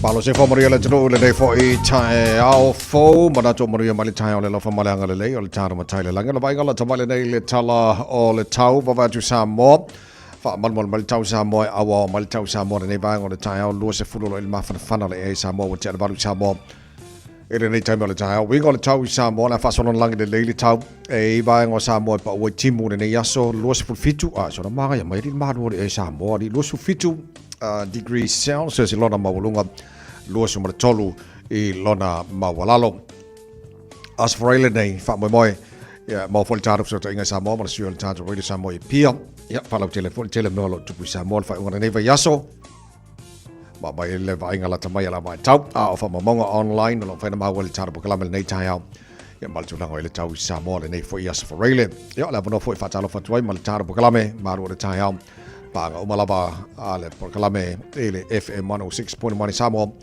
ia fa pena fo ile mai mo Facebook mari YouTube America Samoa nei Taeao malo lava ia le soifua maria se mai talo tau New Zealand nei fa talo fa malo le tino o la lampa also se vanga mo tu saute va vai to Westport fa sono awa pa una wanga ni so taimi se fu lima mo lunga Malu fa ma winas fu mo lunga Malu I Wanaka fa sono pa ultimo lang de lei ini so taimi ole so sfutolu mo lunga Malu I Timaru fa so na awa pa ultimo ni so taimi sfutasi mo lunga Malu Queenstown pa ultimo ni so taimi sfutasi mo lunga Malu sfutolu Omaru Fasol point awa pa utimo I nisio maenga o maru le so langi le leile tau awa nisio taimi Nelson sifulima mo ngora malu lu ne fo yaso kai kora langi le leile tau sifulima mo ngora malu lu fasol ma ne sulo le lai in the cargo sifutolo mo ngora malu lu fa mawina mo ne fo yaso sifufa mo ngora malu lu Greymouth fasolo ina awa pa utimo nisio taimi le so il vavayatu Alexandra fasolo ina awa pa utimo nisio taimi Sfutasi morunga de malu fa mawina morene fa yasos for liman morunga de malu lui Blenheim fasalon au langi de lei malitau awa ni so taimi ole for yaso Dunedin pa uti mulangi de lei for ini so taimi ole so sfutolo morunga de malu lu mane ayo kada stete malo se for maria ele nei Taeao e pa uti mo ni so taimi fasalon langi de lei ele auli mal fasalon tu le fia na nei sfutolo morunga de malu lu fa mawina mo kada stete le so Wa tu motu matu le pi tola wa dunga motu matu kai Taeao langi le le tau sfulu ona manu ona malu fa mawina ya mo ne fa sforila wa ta to lia il la mo Wellington malo se fo mo lia tino ta to ma futa foi il proclame malu le Taeao mai le la mo Wellington fa sona awa langi le tau le so sful fa mo ona malu fa mawina ya mo le la mo Wellington le so Kau fai markako la kon blues le wa ko mo ai le ko ka di ngai fo ko malo singa ai fangare langi le tau mo tos fulono mo runga malo lum ba vai tu tau ranga for fit mo runga malo lu fa sona awa lang le tau langi le tau post fu tolu mo runga malo lu aro torua fa solo ina awa lang le for tau le sos fu fan mo runga malo lu le so ba vai tu fulono mo runga malo lu fa mo wina mo Palmerston North awa lang de tau de for yaso fa solo awa lang de tau ni Plymouth sfulono marunga malu le so nei pia lang de tau sfulima marunga malu fa mawina mo ne for for railing lang de tau I Masterton sfulfa marunga malu le so sfulono marunga malu le ven awa lang de tau ele ne for for railing with ta to yain lang de tau Hastings sfulono marunga malu Mane ko lang de leo tau Gisborne for lima mo nunga malu ma kiri ro le sifi awo le sifi nga ngai cafe fe fa malos le sifi awo una wanga lang de le for the tau maria mole semi final mo mole nga ngai for lima mo nunga malu fa mo wina no kiri ro ile aso Tama ki makaurau au kilani no fanga fa salonga Radio Samoa home of the blues Yes, if I as full of malu lu ne fo ivanga ole Taeao winga fa ma wina tau tu mau awa lang le pa una wanga ni so taimi le tu sifo au kilani sfulo no mo ngal malu lu fa ma wina mo au kilani ile ne fo yaso Taeao pe au dia tu sale le al tau ne Taeao awa lang le tau fa pe na fo malu lu sfulo no lo na mo lunga fa solo ina awa lang le sa pe na fo ile so fua Malas lulu malas toffir va yaso luma na iatu. Ya o fa mabongo o manau tu ina mai la vai tau nei time ole Taeao ina wo se fulu mana afala wo ta nei tu la fitu male tel tunonga mariela Taeao lo fa mala ngale le ta ta tai langi ya pati mai le lo fo le tu mo lo tu se fo mala ma ko malosi. Ave stato vi inga le tu nei Taeao. Le malu luama ke le ae kawo kupu alai kulangi ale lo fa le ya tato. Mana yo titilo atu le finangalo le Commissioner Tomaiti, the Children's Commissioner. Ole tamata e for my Dr. Claire. E te tau ona yeise leo tupulanga talavo a New Zealand. A o te pena e pasia le tula fono wa already Australia le tunu o laua a pasia le tula fono. Fasai tamaiti la loi fosfulona tau sanga ona toi whaangaina i social media. Yeah. Ole ta ole vaenga foi le ole vaenga e mana na o ye tamaiti. But ole amana ia ole leo tamaiti. Ia wa pe o tele lava foi o filifilinga e pe e patino lava foi ia mama fuli. I le me mana na o ia e matutua ma e ma walunga. Ai ole ta ua le ole nei taimi ile au mai. E ta ua foi le leo tamaiti. Tu sa lava foi pe le fa tau nuina. A ia amana ia le leo tamaiti. Mai se lai la to ia ole ai ia leo o fa autu ia fo ia le nei tau mawhainga. So e tā wala i le tūlanga le nei mal nei tau talfou. Le langona pe o la tau leo po a fo ia a wai leo ka mai ki umai kukusa umai le mafu anga ia lai o no la tau mana nao. E la tau te accessinga ia le tūlea tau te konolosi ma lunga o le internet. Ai o le whaata waina le na o le leo ta maiti i to tonu o whainga filifilinga.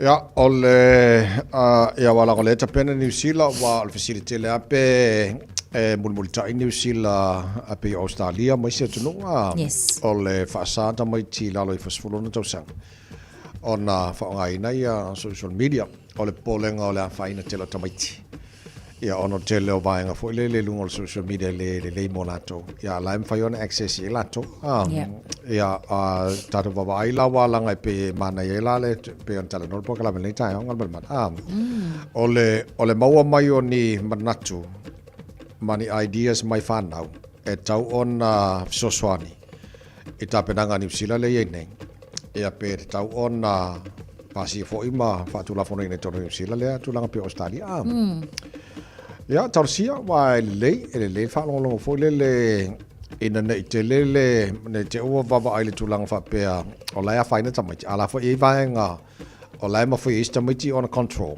wa le mo la to ni si o va nga o social media Io e mai se le nei fo e vai tau i le tabilinga fo ele la langi digital literacy o le sile nau tu o mana o mia lava fo i tamaiti i on access pe la tau a fa pe lai au mai le leo tamaiti mo la tau manatu ona fau a nga ai fo ile pe fau fa ta tau le i ai o nisi o ai ai nga o le tu la fono le a wala le saunga le mo tamaiti i le fa nga i na lava fo ia o tu uma lava fo i pe ona ia ile tu fa te konolosi le vai tau ai wa ma la fo ilo sunga la ai mesi fa fonga la tunu ia wa ka ko ya sola aka fuala ya ka ko fo ile le age fa pe la lo sulo he le sa up le ai so manga ko faia decisions uma lava ia e fai mai lava fo ia na yo tato uma tu ia mai se fo le talu fo le nei mal nei la lo langi wa tato ia e makua i fa ka ua lava le leo lava fo yo tamaiti o lai te tonu a onga lo sunga la mai se la tunu fo fa fo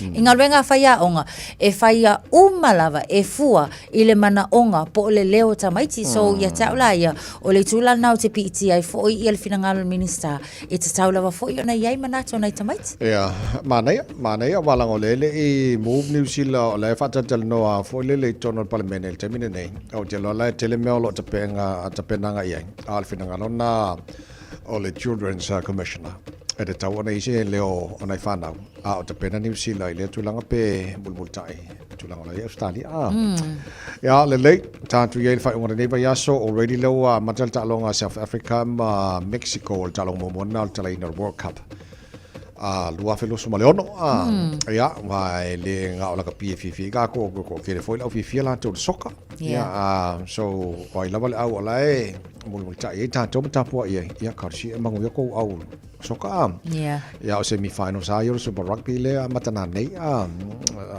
Sifi male Chiefs male Crusaders te mantua foi na mata mai ale ta morsanga ka lango ma fisidi pe fai le Crusaders on to foi mai ile tulango ia la usa wa Crusaders le wo mai semi-final ya la ta to vai na ne mai mo ya semi-final le sole le foi la ta alo ia al tato au tele tato blues ta alo Taeao okay Harry Keynes awala va ko ke pole langa le wo ko kankanga mai wala moana la so ai sawa okay so semi-final muli na nei te leo tamai ta alo i au ye lua mata ya foi te lo la usila ile fa ya onga le o beleki ia apiki mai nei nisi tama foi mai si au ai pe au ye fa la wa tiltilo ole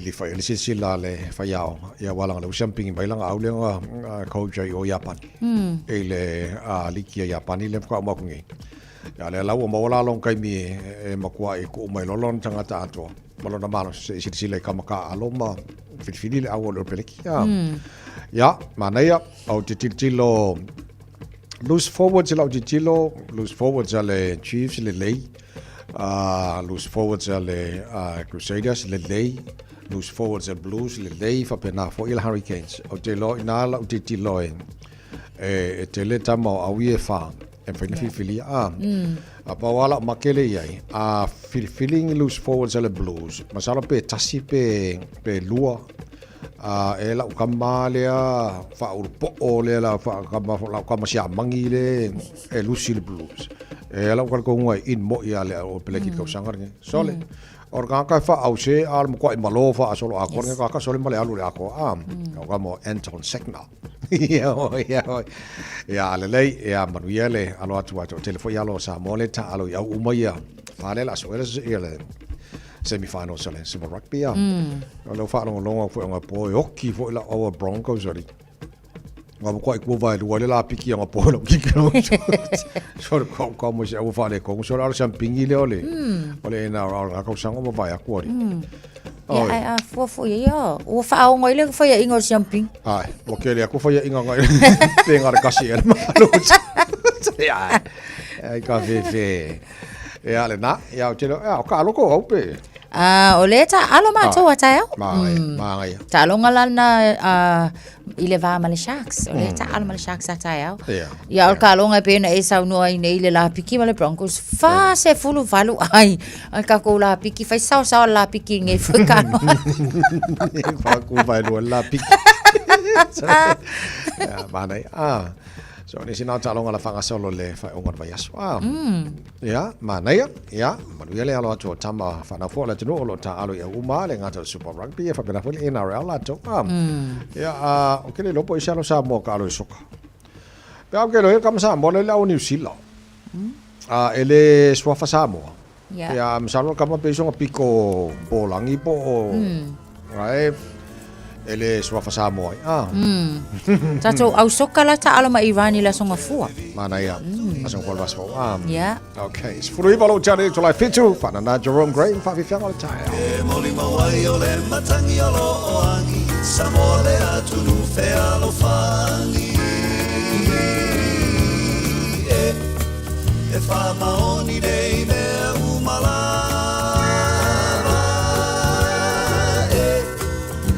se foi o si auta o me mai wa tutu ai wo moi lo tato atunu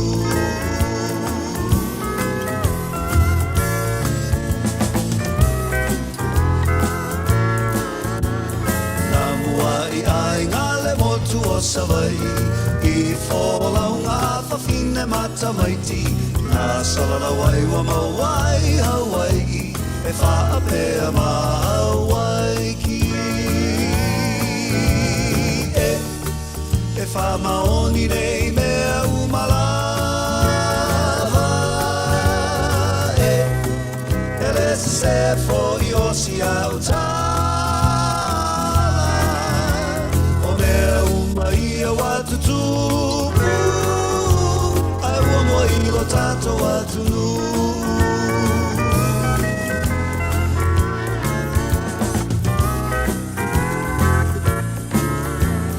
o ele ua le vana taatitia ua tumu nei I tangata Polynesia ai vasa e tele ua lato ausia na tangu uma le fia fia e fa maoni nei mea umalava e le se foi o si autala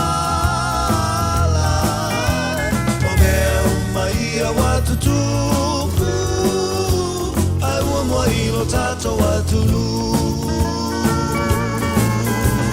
e fa maoni nei mea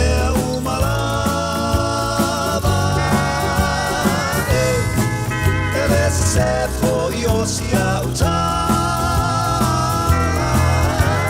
o mea umaia watutu ai ua moi lo tato atunu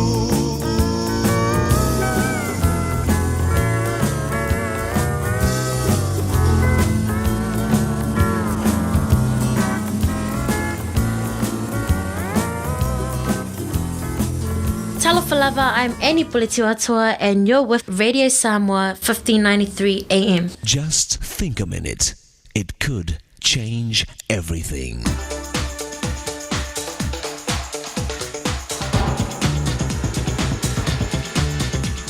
Think a minute. Some time ago, the worst shooting massacre in America's history took place on the campus of Virginia Tech University.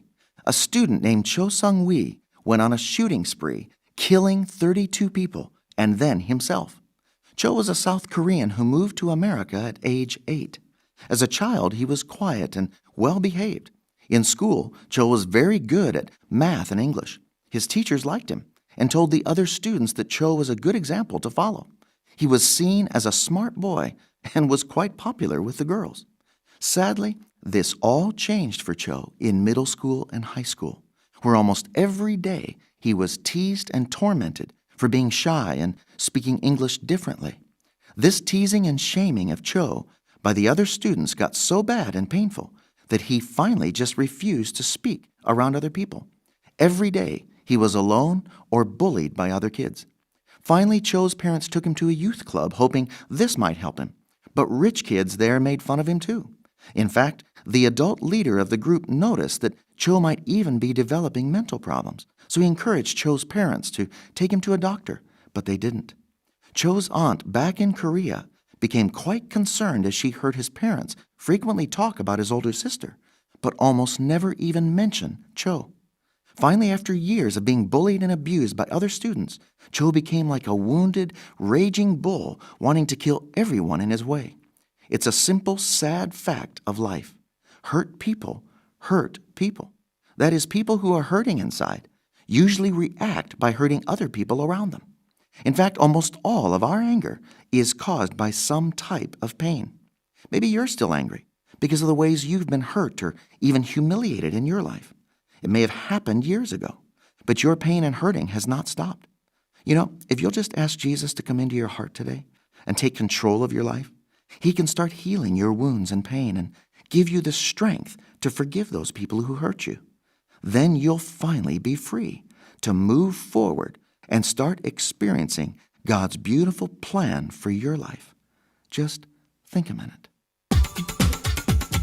If you'd like a free CD of our top 40 programs, write to us on the internet at www.thinkaminute.com. Radio Samoa, tasilima ibatolu, amo. Radio Samoa. Tasilima ibatolu, amo. Lo so male malo challenge live fitu ngal mal mana fatis mai fe ngale alole ir suel tanto Radio Samoa pia tatu talza nole fa ungare ne fa so tatu yai. Fatalo fatulo fionga la lo li ile nei fo Taeao fo malo fo lau malo fo lon sa ile nei va yaso. Ya, se fu Malu te sala vani swapa pa pensu ya tawai. Morning sir. Malo lon sa ile Malu malusu. Malo 54 ile to mai tatu ngal wenga le nei Taeao ma nei fo va yaso ato tatu amata ngal mana va tu mo le temi mo mua. O lo filifili ai sa mo se lo temi le a komite malo fa tas fo le se mata tuina ya ayat tau tanga fo e ya fianga tu mau so fo. O se a tono le walu furu te usanga te vai mal fa fonga le tunu utalu na tato lango ina le fenga fa wa malo ko ne malo fa tasi e fa ta wa ya te tau e ya fianga tu mau so fo. Ya lo su te usanga ya le o tato te tono le komiti le malo fa tasi e mata ituina ya aya tau e ya fianga tu mau o te lo se sa valinga umi. Pe afua tu e na teimi. Tu ke mana tua teimi na Taeao na tau Taeao na palawi doar fe ngai nei mana lango Samoa. Ia pisa de pi o de se me tau tele. Ia tatou na baia. Ia pe wa i tele tu sanga wa tau fo fe ngai nei de amana ia o ia afianga tu mau soifua. Iso se va en ala bo soifua. Ina ia tātou whātāua ina o lātou wai a tau I mana o ngai, tau o na whātino mo I lātou e le ngate tono ngā ruanga. o nanga ese wa o tatou whare rā so a mo whia te teina. Pei tatou whare e reise no se rampu e de arwere wheelchair. Ia ne ia so wainga umana o whianga ina ne reu whai e wai whausanga o whare o le malo ia ma au nanga umwhapena. O ye ma wainga umawala tangata ia whianga tu mau. A tonu le tāua nai la uawa ia i le whiwhiri o se sui o Samoa. Ia mi se pui te mai ta ia mata patino masunu tu mau. Ia tangata ia whianga tu mau le soifua wai le te pōmale na tūlanga. Ai o le ua wai te tonu o komiti nei. O te mua leo e isa mua male tunu leo palau. O tunu upito la iti o le Pasifika. Sa iai Australia, iai le whatusaria tātou o tunu la iti e Australia. Ai peo te mua leo e ini sui o tunu la iti peo sa mua palau. I tonu komiti a tonu la le tāua. Ia la fina o e hui nisi a tau mu whainga tāua male lei. Ia e sanga whare lei a tiri ai, ia le whianga ina nei mo ai a tau tangata iai a whianga tu mau le soifua. O le ase tūlanga i le i tū tau i le soa, uma le pensini se tātou atu nua, le fo iwa mai tau atu fo i tala mai fo i le nei Taeao, e le o mawalawa se file mu fo i le vao Amerika, ma i vani le nei vaitai. Ia, le sa wha ilo al vai aso nei, le whaido ingolo na lua po ia le komiti fo i le nei o pau koutua le malo mo teimi o whaulawe matu i ampa o le whapose. E o whaido mai ei, le la wansua ule e tatou, e ui a le ua i lunga le tau sua pensini, a le lava pe afu atu i le pensini, i le tau skulu di maso lai ai, e whai eo na paongale, le pensini le mouka penari kiso, ia markalsini. A e moni ei lau fina ngalo, o le ua tatu toi palongo, o le ua koe ngā pā mai ia le vevesi le ia Amerika ma Iran, o le kua lau kapungi e Iran le mo le alawa a koe le Strait of Hormuz le feo i eiva a e fea vea i e ngasua ia lau kapungi e Iran e uka koe ronga le polar me la tātou iai a le tūranga tāu ia mo Samoa o le ua au mai e aso e au mate tau ruwaile si maasua ui le masina po i ulai a pena au kuso ma September ia lona winga o le ai mautu fuafuaga matapena ga uma o le fuafailo mai le malo i le vaso nei i feloiga le matusta o lau ai le tapenaga le malo i le faaogāina foi le fuafua tatau o pensini ma suau i le faaogāina o taavale le malo pei au i ulai le amataina faatino le latou tapenaga ao te iloa o se tulaga lelei lea i le tatou iai pe tulaga ma le ale o le maua o le suaau ma le pensini le ngata i Samoa o isi koe atunu o le lalulangi. Tau tapena le leipoa ni si tūlanga e tūlai mai. A o le tātou te tapena iai. O le ase tūlanga wo i so e ngale leo i e awhianga fo e poni sina awhia i le. Ina ialo Samoa le na tupu mai whana lawe Vietnam. O te roa lai pa ia i so e ngale leo. O te lo foi la ia tūlanga i so tainga whaavao malo, mo alo le tunu o lo ia i Vietnam. Ia a o le suenga leo ia lei pe ang tato tera noa e foi lo ngā tono le vai aso e tō tenu tangata laua le ua tūla i whamasinonga. Ia morianga a matai e tūla ia i o le awe o whamatalanga se i leo. Ia na tūlanga i le sori tūla pono ko leo whaingo ni awala whaalatu o pi o le corruption. Ia, a tonu o laine i mai atapena le lei morianga uma leo toru le mori. Ia o te noi o tuai o tatu wa ai nisi morianga e la lata lawa ia i le whaatinonga le whalawelawe nei o i le tunu leo Vietnam. A tūlanga na o ia i tawai ma le fisiri mai. Lo whangasaro asu e suenga le teminei pe a huan sinfia. To iwa tangata ia wa tawhia tue whaongaina la tu te ngā tupe e au whiena ma to tolu lea tūla i wāso nei whamsilonga. O le tolu leo lo whanga solo susuanga le temini nei ni Samoa umo pe o iei ma sistangata leo Samoa. Ia o te lo Samoa te lo e to tasi te mai ta ila i tolu lea tūla i wāso nei. Ia o te lo la wa le wa o te wa ia tu I sua ko to tolu le mai le lisi le na ave le vai na su ko e tu pe tu tonu e fa tu e na e fa tu pe ko le pa business e ta o pi to pa mai no na tonu no ngatu o tu se folau na New Zealand tu se folau Samoa e ma tu se folau America e aí está lá o te lo ala to tonu le sa tu la so le o trata Samoa ya te e no foi fa la wa wa ia tu e la tu se folau wow okay mano fa tai va tu na pro tau lunga fo lam tu mo le tu ia ta tala mai Samoa pe tala balu o ani so banga e ta pena I fa mo o lea ua whaelo le ripoti le Saunior Company Valley le Western Australia e whaamutala na tautua mai Australia I Samoa e le masino o kuso pe o tūlanga hoi o le taunga tāo tua ua I nei e pe au mai le whaati sinanga lea le ta pena nei ko I le taunu mai o le malanga mua mai au kilani I Samoa le whaati le Qantas Australia le taunu mai le aso so lua le vaso kouta mai. Wow. Le tau nu ene malanga na mai au kilani e pia wai tonu malanga le vai aso le uko kua whai al Qantas. Iau te loa, ia. O tasina wha mama venga mo tātou pe apa upa se se a. Ia wa rea mua kouta. E mo tau wanga lea marko wale le wha loko anga o ia le mai au kilani nei. Ia au ke loa ke tau I hoira matale le mai al Qantas. Ia kaura kalaka kutua ingo tau sanga hoi o mai ta pao malolo mai Samoa pe malanga koe si vaenga re ka koe whaila ko sa ngā popo wale koe ko urungi popo New Zealand. Okay, malo.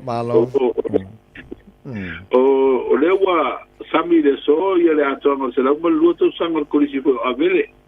O le la ien po kalamela fatino le so o kolisi. O lea la e whamana toi mana atoanga tōs fūtau sanga.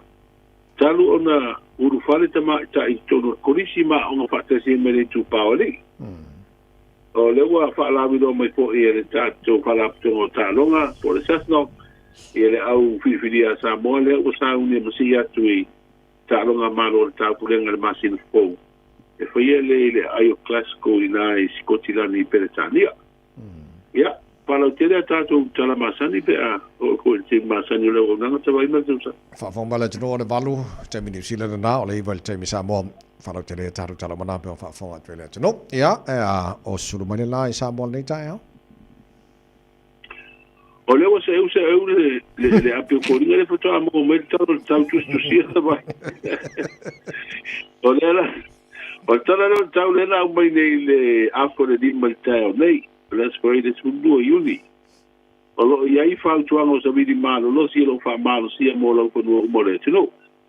I wing on the town in the Freile, or I was a video for all of us in the man, no seal to outlaw, a low fifty I paid at you, where my almanac Timo, Fia Samoa, Elisio, Tammy. The way the town was so, Bonus Savai, Elbow, Elisio, Tammy, Manai, Timo, Puay. E whātau tau sa video le tua aloa inisi o taimi. O le wainga le tau mo upolu mo sa wai I resto na I mela sa. O le ato uru wā solo timu, mai wha solo I na māra losi sa bidi o le tua aloa. I o longa winga pēa tātou tala noa tua aloa. Whai asi maru rua po, ia mau hui pēa oso mai le tua aloa mkua maru rua. Al tala na al tau. La whenga le alo li wha malo whafte tele, tau tō mai tātou ngā ne fwoi tāi ho fau, ia, ma le ne fwoi vai aso atoa, manu iau whai whare ne aso, manu iau fwoi le, whai unga le vai aso. Ia, wapena fwoi nai tu, te vai man tu sala, tātou whiro ia la vai aso fau. Ia, sei fwoi ia, ale whionga ngal malmana tu marabao tanga vai tipi o tanga vai siu le tātou Radio Samoa I pia, e le whalau te reina nei vangara na alo tupu I Samoa, mo le silfia le tino, malau whawhonga male nei Taeao na fo vatua tātou tala whalau tele, tau runga lan tau tua, tātou tala mai Samoa, pia tala balu, e le Taeao nei. Whamanianga swara nei foi, Taeao.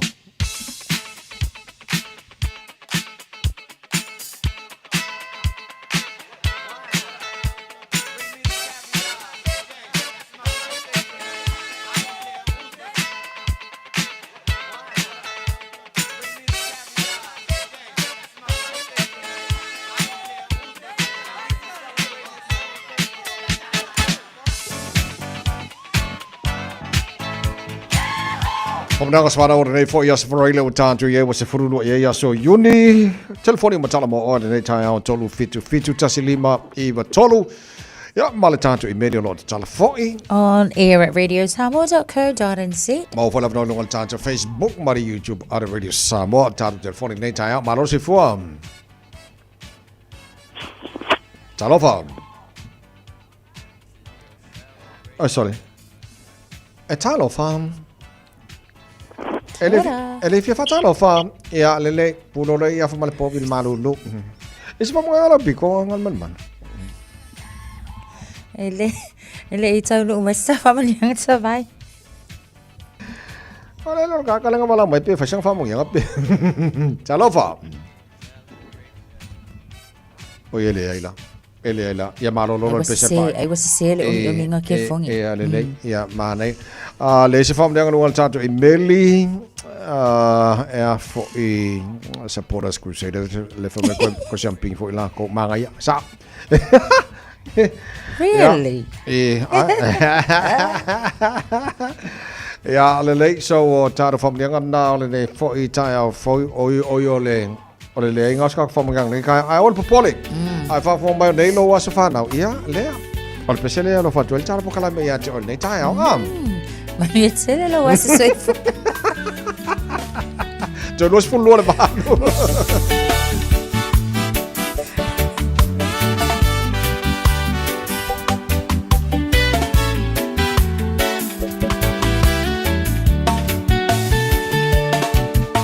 Love is the key of everything I do.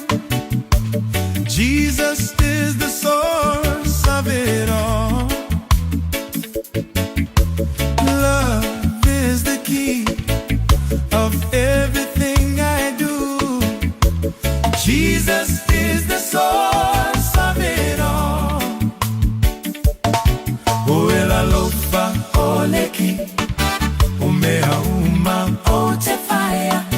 Yesu ole puna o mea uma.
Talo fa Samoa.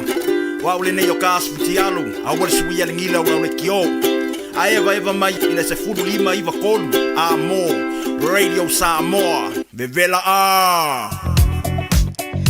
Tawale lo ia ile atau le tawale I Mount Wellington o lono winga ia o se whaalawelawe tau tawale I le vaenga leo William Harvey Place o ina Mount Wellington leo lo ia ile tawale le na o nisi o vaenga o tato o walo lea tu mau lava foi I le whiololo mai tau atu ia I tato lunga o tato State Highway 1 I le Southern whapena foi le Northern o le mai tau atu ia o le nailam sama lava le tele o vaenga o walo lono winga o nai whiololo Whapena fo I lungo tato State Highway se fulu ono le anga I atu le I sifo ai mai se fo I le anga I atu lungo tato a wala lau papa mai tau atu le nā lava fo ia o lo o feo lolo I le taimi le nei a tato a wala te tele Wellsford anga I atu I le tau langa na paule na o le vaenga lo mai tau atu o le nai faisi pisi le taimi le nei pe afa apea o lo o whaonga ina ia le State Highway 1 o nisi o vaenga o le alava e ma ngai alava ka kout kaimile ngei ia ele o yaini vaenga fo I ono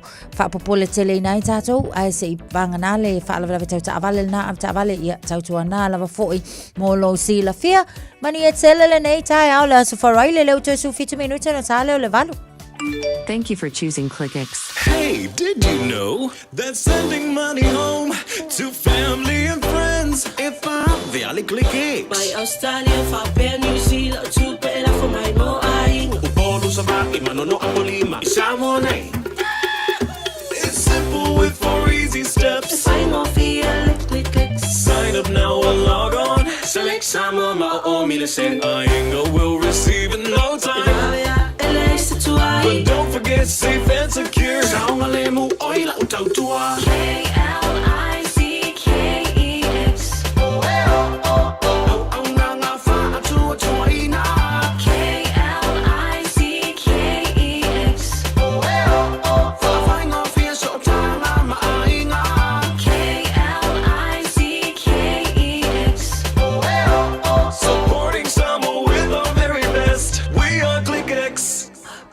Radio Samoa. Taslima ivatolu. Amo. Talofa Samoa. E mawhairap soson yatu Dr. Chen I ngasinga se ole maisoka, toto maulunga, ti ngale tino, whapaui non pauna, maisela, manyeso malikanesa. Maule tia whamamai lo puta, mali paste, mo nifo tinga, mal whamalongi no lo fufonga. Whapea product, po o loha e soson e whaalam mole ma dark spots o fulinga.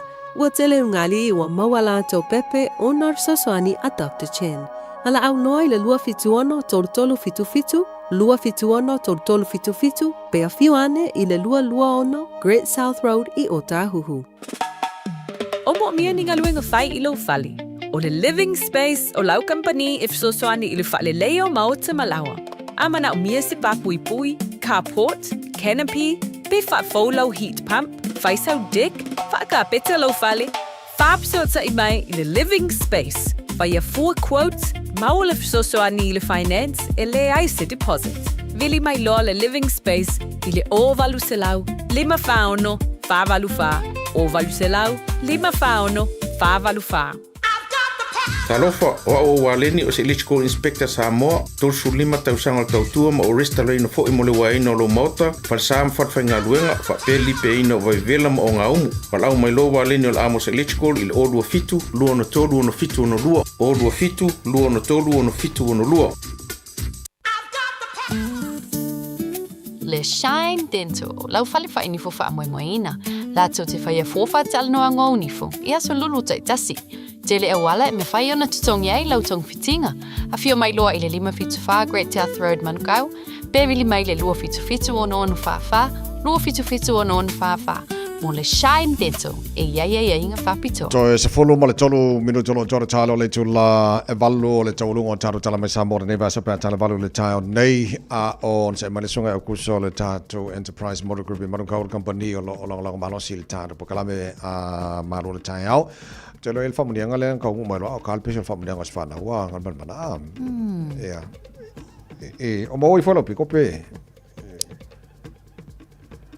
Le wa koe mo waku tawai sa ia ila le wa. Se mai ala tatu tala noanga marsunga kuso na koe fa apia mai le e foi kuso fa tailon sa mai nei tai ma lo si fo monia. Ja, maar nog wel le. Sawa ta ma lo le usu. Lo va se lo fo nei tai a fo. Ma lo fa tai mo le fa se mai tano po kala nei tai a monia o fa si maru du fo le tau le vai tai me ba tu la vado o tatu wanga fo le fa unga va yaso o ali tanu ta vale o pa o fa to mai lo toa fa mole. Ja, fakta mon mato wa no, ja, fakta po ile. Fa fo anga se tato wa no ron fa na ma wo mai ta fa sala wan nei tai me o Taeao. Ja. Tai da tuo de po tato au ma nei as fo fa po ya so le. So fo. Ja, o lo fa wa tato wa per mas nan le lo fa ona pamana to le se la tau sa amen le ma sulon tau sa tato wa nanga. Ja, o tele mano na e tato whaputoa, ia i le ngata ina, ia i le tato wa uma o lalo tato taavali, lo ia i tato campaign ko leo lo whaua pia ma i afe tālama i tolu afe le discount o cashback, lo ina e tu atu le paitaria po i lau whatatau, ia tulanga po le pol na o mio tupe, ia po tulanga po le discount mai le tau taavali. Yo, mi se tulanga lo ia tato se la kala ko le petrol voucher mo le nei weekend yo mi se la o fufanga po le ile tato wa supana po le mo le tato o nanga yo tulanga masani yo lo ia tato in-house finance no winga ya afa pe lo ia la internet banking ile na la ia tulanga lo bank statement ya lo na ole mai se lava le tulanga ia bangana ia na ita to tinama ta mama tua ia o vai ngala le na ia la de formasi na fo de open statement ia ono ta ho de le access tulanga ia o tato wa internet banking tulanga fatia ia tulanga o lo kele mana na ta bali ia so mai foi ia tanga ia lo tato lo toa mai lo fa tu mulia tato ta bali tonu lo toa ia ele ngata ina pa uma la lo na tu tau ia mai se ia le so straight na taban ia mai se ta ba la ki fu le fu mo ne vai tau tu la benzini ia tu la hybrid ma tu la electric vehicles lo le mano na tu la ia tono tato wa lo toa ia o tu la masani tato o nanga ia mai le riba de Taeao a fa le lima ile ia fitua so vai aso polo no winga fai ona mau matou ale aba no nei ia o matou tu la ngalo weekend ia mansela sa ia pa fo ia e tu no e tu la ngau o la vasinga ia o tu la ngale lo e tato website mo la to foi fo to plani lo mo se ava no sumaya ia o enterprise cast ko down and said fai ona mo mai ia tato tavale ia wa ia le kila fiesa tato wa tu no ia tato telefon masani o le o valselau ona sesiono pata sival o valselau ona sesiono pata sival ia por suma tato wa tuatusi o le lima kitolu nei Queen South Road nei Malukau ia no so o tato ia te lua ia mo sila kia fo se tato wa tunu ia fata tele la sunga le ao ia mesele mai tua mo le gova se lua ia mo mato wa banoa de nei Taeao ia man ia por fa nya le weekend ia lo pa ia por le tua ia le fa formal se tato wa tunu tato te lo po le va ia lo fa malanga le tua fa so foi na matan so ko so fa time li po tile nei Taeao mo ni foi fa nei aso mo ni foi le atu mo le fa unga le nei foi va yaso le to mo le Samoa na wato i 1 minuto lo to tale le tu la valu ia le le fa aru pe al tafa mo ngalena pa uia taua fa mo mole Wishing a happy birthday to Eneliko Solomon Mua from Auntie Leta, Sina, Lisa and Setu. Wishing you all the best. Famaniala na mai lunga tato YouTube ya no one soy. Ia wa fa aru tu tana fa mo ngalena onai e kalo le peso fa mlianga sfana island mai lorkong lungol tanto Facebook na ni foi Taeao fo ma lo fa tai ni foi Taeao nei ma tu te pena nei fa na ni Taeao fo se ma lo la vlong sai le fai mo fil ne vai taimi malulu ia fa mo titi fai tama o matua ia on sai te pena nei whanau le Taeao. Yes. Ia. Alo on sai matua. Ia whamalo si mai o leo afa fot kausanga lako. O ngā nei whanau ma. So soni futa to matua i nei tamaiti folele i nei make sure o lae wha o ngā te tau le social media. Ia ma le internet i taimini nei mo lato mea o. O le wingo le tala le satara no le tapo kala mene il Taeao. Il tam whai o New Zealand ma le tanu anga lo whangasolo. Ben le whaongai na te maiti lalo i whasfolona tau sanga pe Australia. Ia, mai ngai o social media ma ia ai e le leile ngā lue whaatasi o tātou mātua manai whanau. Ia mai sure o lae e whai mea o ngal tama malteni le po. Ia lae sa o le leile le whaongai no. Mai ngai ala ngai whai ngofia tele ne access ta maiti. Ia mai ngai le manuia po le social media. Mai stulanga. Mai sila futula i nei tamaiti e tūlanga lua. A tanga ai em whaatustusa fo ile le tūlanga tau tustusi. Ua makua ai se e ai kua le au le lei fo ile le kuskusi aka mai ki pe o la aso. Ia ua aso la. O le pengi ama le api. Whamalo si tusi taimi fo ile le luaku le whale, le luaku kuskusi au mai sau wa ai akul whaia o nga o kale au le lei kuskusi. O vai tau le nei, whai asi whai ngā tālu tūlanga le. O na fo ile le ngā le luaku al whale ke le fongi omi. E mboni le lei ei vai ngā o le lei ei. Pata o le tūlanga la na fo ile le tilo i ai mai tau le vai taimi. Whai asi tele le ese nga fo ile le tūlanga i le tau awa onga o tamaiti. Mai se foi lao le si vaenga, o a mi o kamaiki. Saulo ala i lalo i vaenga le laiki au. A whaali i ala kātun le makamakai. O i whai ak ki ngā ala wa saa mai pero sa ala kātun. Fo lele matali mai. O na ia a fianga la na fo lele. Ia ai olo o iai lava vaenga le lei. E ma whai na whao ngai nei. Fo i le technology. Ia mane ma le wa whai le fo tulanga le fo lele wa mele le pe special tar bokla me ia mautinoi le ia a vaenga le matamata tamaiti. Pe a whaonga le social media ma internet. Ina ia wapela o a fianga lai a ki loko waka mai ki fo ile TikTok mai si vaenga o lai ka pisa mai o le lapiko. Ia mai si winga oma. Ia no mai fola la tō whatai tai. O le a fianga tele ana o nei whanau te mini nei. O ngā ua manga o la ko e pe o la tō lai. Ia e se haka ko ia ngi kulangi e se fo ia la vaenga i o i Amerika mai si le kele ia vaenga i lungo o le internet ma. Ia, o nei vaenga len whamana tu mo nei mātua nei Taeao. Langa e a tatu titilo i tamaiti. O re wakirki no kwa i le mea, o lai whai mai o, ia ke wharo whakai ka e koe mai. A ke kira ufu o lai ka ku i mai o, ia, lai amisa mai lapiko. Ia, o mea whai ngā e ono lifa fo i tamaiti pe ale lele, tal no e o nei mātua fo. Ia. Ia, on se mai tātou mātua whamoni moni. On se mai putina e tātou whanau nei vai taimi o kele me a fia i ka maiki. Nei vai taimi, ia makala ngoa i kamaki awale fia fusu i o le aonga. E le ama se makua e whaaro se kupe a pe kamaki le aonga e inga ele leilanga fusu. Whakua e fōia. Yes, ia fusu lai leanga kuskusi. Fusu le mama la mai whaonga kuskusi. Fusu pengi ma le api whamoni mone. Ia le kuskusi ma poko e whai kaur kusi.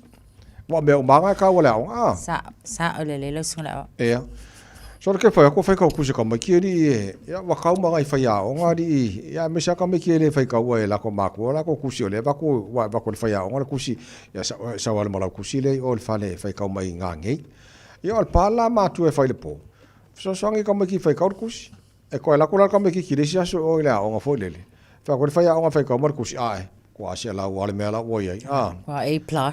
Ya la kura ka mai ki fale. Ya la omi o le musingia lo le ka. Ya lo le ka nga fio le ai dei fo. Ala omi musin. Ala wo mo le ka mai ki. Ko le fe ka o Marcus. Wo ki la pisingi se ka ko. Ona vai nga le fo le tu ala lo fo le a mine lo sfa tonu ala tu ala. Ya whamana tu nei mātua e tawa te lele, so no tātou mātua langa o le team atua le o whaia o ngota mai team mātua. Ka wanga le leile ngā lue whaatasi o le team atua. Ia. Ia o te lo, tasi o vaenga e le mātua ina whaia lausunga le whaia o. Ia o kwa mai kia sa so le mātua le po, lai manga ia la ko whaika kusi. Yes. Koe popoko e kusi la ko ingo. Mangkua e foi le siko inga yaso ala. Alu lo ko inga boe sangile ngoa. Ia kemi foi o le skeke. Alo la ola se la inga ko inga le fakali wa sangila ko kongi. Ko fiu ko inga fakali kali. Ka fiola e pala me ko ile sanginga i wanga la kwa osi so le me i ese ko inga va ia kunga ko inga ola se manga yo le aka ko i ole ngo sto ina otso. Ole mpailo lang kusi foi le mtai tu sia kusi le aka ko inga ngal paulangal me mawai ka ko kama ye maka Koko vai whainga ko inga whare asi. Ia inga aka ia lai loko. O le awhani tatu wha malastino. Ko inga whare asi o me kako e kusina ko inga wha malastino. E o mono wha malastino tau no ho tala mai sa mo ne mai aso. Ia o ko inga mai ole vaga lai. Yo. Ai. Lunga. Aya. Lucy, ngoma letino. Luma matua. Ali altafa. Iya.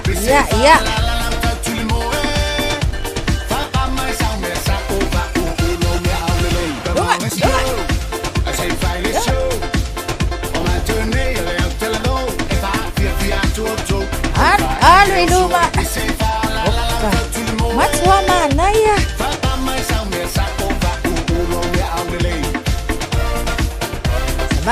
Sabali. Ya, lunga. Yo, kusa mai ilunga. Naya, ngai tau au. Yo. Ya, kusa mai ilunga. Yo.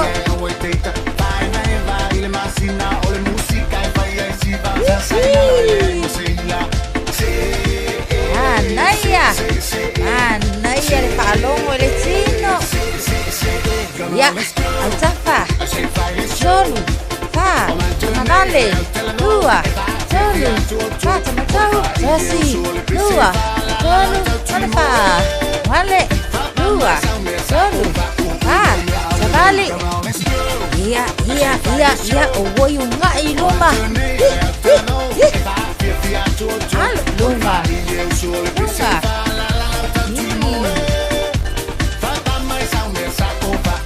Yo. Iya, sabali. Fai le buang so ngale Lunga. Iya. Ya. Tau au. Fai Maria iluma. Ika makako walu itua. Seconde. Yo. Allo. Ya se Maria. Lele, ya manava lo itsono lo che senne. Manava I fafo. E kasi itsono. Manava I fafo. Ya, malo le fa malo lo si manu ia tele lava le nei fai ungo le vai aso ia mata tau talonga up the blues and up the was. So foi ya. Radio Samoa. Taslima ivatolu. Amo. Usimaya lau whaafofonga o le whaapoponga fo ele nei o talafau mai Samoa. Awina sa mai mo oe e lau leiti o whalongalongo le Radio Samoa. Tasilima iwa tolu amo. O te whatalofo lo tātu o tino o le taualunga o le ngāruenga o le nei vāiaso o tala mai Samoa. O toi tolu aso o lumana I nei ona tūlau I le elele lo tātu o tino o le urua I malanga le company vaalele o le Qantas a Usatalia. E tu uai au kilani ma le te mua lea. Ua tu usao mai I Samoa mai New Zealand, se malanga lea company vale le tere le Pasifika ma le Rolangi, ma le atau vai ma le company vale le New Zealand, o lo tautua to tasi le te minei malanga mai au kilani moa pia. O le asorua le vai aso o lumana I nei le malanga mua le Qantas, I lona ala va fau. E ese ai mai ana malanga o lo tautuai, I le vao o se talia matu usao mai I Samoa. E tolu malanga lea company vaalele mai au kilani, mo le malai va'alele fa'avao malo I whaleolo I le va'aiaso, o asa lua, o asa tofi, ma asa tonai. Au tuli mata I aile a matali o malanga le Qantas mai New Zealand, mo Samoa. O le ua whaailoa I se li ponti, le whaailoa ai le Tasio Company va'alele Australia, le Virgin Australia, o le whaamuta o na malanga ngai mai I Samoa I le o ngā tonu, o le masino o kuso o le tausanga nei.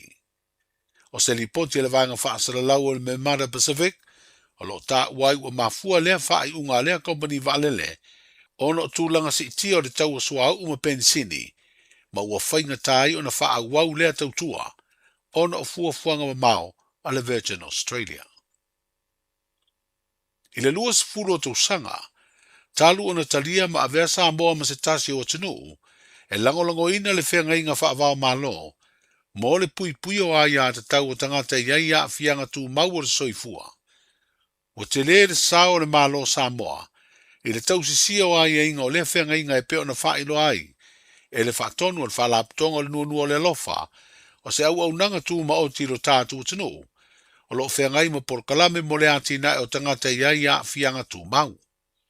E ui na tele le sao le malo pe tai ua whaalia le whaatonu o le whalaptonga tu maoti, le sunga mata whawhaatino masunu tumapu, o lo I e pēr le mana o mianga I le whaale le ia tili, o le langolango o Samoa I le whaamariaina, o aia inga o le whenga inga whaavao malo, o lo pui pui aia ia te tau tangata, e ia fianga tu maua soifua. O lo I nei le ai o New York I Amerika le whaatonu o le nuanua le lofa, mo le whontanga malo o whaatasi, mo atunu o lo avea masui o le whenga inga, le ana whaamanu e ina ile sunga ia mata whawhatino, I le whiriwhiringa o sui mo le komitia malo o whaatasi, e mata I tuina ia te tau o tangata, e ia fianga tu maua soifua. Ma sa maua ai se avanoa, e whisiringi ai se whaatalanuanga I awala, o whiso o tainga whaatekonolosi. O le ala le fuafuanga I le avea I o e masui o le komitil nei, o atonu ngā luenga ma tiu te tau ave. O matawhai oi tu pito al komitili ni, o le ilo ina o ripoti e tu ina mai ma loi o wa avea mpa anga le whianga inga. I lato ngā luenga o lo whaatino I lalo le whianga inga mo I lato ia whianga tu mauri soifua. Ia ele ngata ina ilo ia ripoti o lo tu ina mai malo. Ai whaapina fu iono lato ilo ina ia ripoti o lo tu ina mai whaalapa tonga tuma oti pe o le nuanua le lofa I le tātou atunu. Ia whaatatau lava I ngā luenga o lo whaatino, ia po afo ia awanoa o lo iai I ngā luenga le malo la malato o lo whaatino mo tāte ia whianga tu maula le whianga ni. Ele ngatara na o le isia na ngā luenga. Ia o le ilo matu ina mai whautuanga I malo ina ia whalelea lato ngā luenga I lalo vaenga ta itaso le whianga inga. Ia whaatino foe ia me ta o general comment ia po o lato whautuanga I tu ina atu I malo ta itasio o lo o whaapea ona avea ma pa anga tua tino le whianga inga. Ina ia mawhai ona whai mata iala I le whaatino ina o ngā luenga, ia o le a o tau ina o tangata, ina ia malama I le whianga inga, ele ngata I tangata ia a whianga tu mauri soifua le olo patino ia. Ia e whapena fo'i ona whai mata iala I le a o tau ina o mta ngā luenga le malo, o isi whaalapo tutonga tu ma oti ia mapa anga fo'i mai whafo lo iai ia lato so tanga I tangata ia a whianga tu mauri soifua ma lato ngā luenga. O le ale tāua o le iei o Samoa I tonu o le komitili nei. O te iloa o le tāua mua lava. O no I tātou o le paanga tō tino o le whianga inga ni mo tāte ea whianga tū mauru soifua. O le isi vaenga. Ia o le ulua I taimile nei wai ai ia ni tamai atu nuu o le Pasifika I tutupo o Small Island Developing States I tonu o le komitili nei. Pe ona iai ia lo tangata ia malisui o Palau mai pe ia o le na malo le wa Australia talu mai lava ona whaawai le whianginga nei lewa luas furu tausanga. O le tausanga nei lewa whaamanatu ina whaatasia i le whonutanga le nei lo whaatino i le vaiasoli ni. Ia mai le luas furu tausanga talo o na whaawai le whianginga. Ia mai le luas furu tausanga na i le iai lawa ia se tangata o le Pasifika o atunu ula iti o whaapeo na ofi atu iai le komiti. Ia o maleta o lunga tulu. Ia o lama whai fo i ona awa o tato atunu ia o lo otu i nga turi poti i le komiti le nei mo le ilo ina. Ia ai ele o yes tato sui o rono winga. Ia o le au mai la tau ia whautuanga mai no ilonga e fua nga I miele o la ato sila ia I lunga o pepa. Ai le o mawhai ono la ato mawasina malama anga ati. Po le ato nulawa le reality o Pasifika la ato ia mai se lava o atunu u ioro o ta o atunu u la iti. O le a se tūlanga o iei Samoa le temil nei lalo le whengainga nei o ai atu tau mo iei a whianga tū maua le soifua. O le lei le tātou tūlanga le tau aveina o ai ainga o le whengainga I le tūlanga I le whaamalia o mana onga o le whengainga. O le tūlanga lo iei le taimini ia wa te le lava le anga I lunga o le tūlanga tau I le commitment al malo I le whaatawa ino tangata iei a whianga tū mau le soifua I vaenga ese o le soifuanga mati na e pēr whatustusa iei le luasful tausanga o mawai ia ai I nā whaatinonga ia o te le fo inga ruenga I te tau ana whaatino ina ia mautinoa ia o ngā tasia tatou ngā ruenga o lo tu I te tono o tatou tustusinga po a tatou whaamataranga ia ma whaatinonga o lo a tatou whaia mō tangata ia a whianga tū mau e tele lawa awa noa mo le whaalelei o le anga I lunga ia ma o te loa fui o le avea ai o le tatou sui masi sui o le komitili ni ia le ngata o le a fisosoani I isi atunu o le Pasifika le o lo ele I tu ina tu lawa I tutonu ala tau reporti o le whaatinonga o le whiangainga lini ia da fisosoani fo ia le malama o le a mawa mai ai I le whaatinoina o tātou lawa la asanga mo le ausia ina o mo mianga lau tele o le whiangainga. Le talanoanga ma le whaatonu le nuanua o le alofa ua vea nei masui o le komitia malo o whaatasi e mata I tuina ia te tau tangata iai a whianga tu mau le sunga ma ta whawhaatino masunu tu mapu. O le whontanga I New York I Amerika o lo teita iai le usunga whono Samoa ele min stam tanga luenga o tina mta mai tai a tina e o fio anga maanga fiso tai le fio ngā moe wha ua Julius a kuita funai. O Samoa ma le atunu o Palau o le teimu mua le ua filifili aini o na sui I le komiti o malo o whaatasi e mata I tuina ia te tau tangata ia ia fianga tu mau o le soifua. O le asforeino le vai aso nei le aso se furulua o Iuni wa atoa iai le salauma le lua tausanga, talu na whaatuina le kolisi o avele vai lima. O le atoanga o ia tausanga I tele, wa whaamanatu whaatasi fo I le kolisi, ma le tolu se furu tausanga wa atoa, I le tausanga le nei, talu ona talia le uru fale atu o tamai tai, e au au ina I tutonu le kolisi o avele, talu mai le tausanga I afe I visalau I vaono. Se isi leo matati ana ausia leo kolisi le malo, I le taimi o le urua I tamai tai sa avea mapule, le wharetua ia a inga po asa e sera, wa malo loli taia mai le ngā ruenga whawhia onga, na tautua ai le malo ma le atunu I le tele o tausanga. E kolu lava a pe o awaku. Ngai malama e ko kele kaini. A o le atua. A vele. A inga. O a vele o le a inga o le atua. Me le a. Alo mai le a inga o le atua. Se yo wala au I le atua. Fa pe na ona. Fa amanu ye le tolu se kulu tau sanga. Talu na fa tamai tai. Ya fa pe fo I mal se lau mal lua tau sanga. Talu na fa vai o a vele.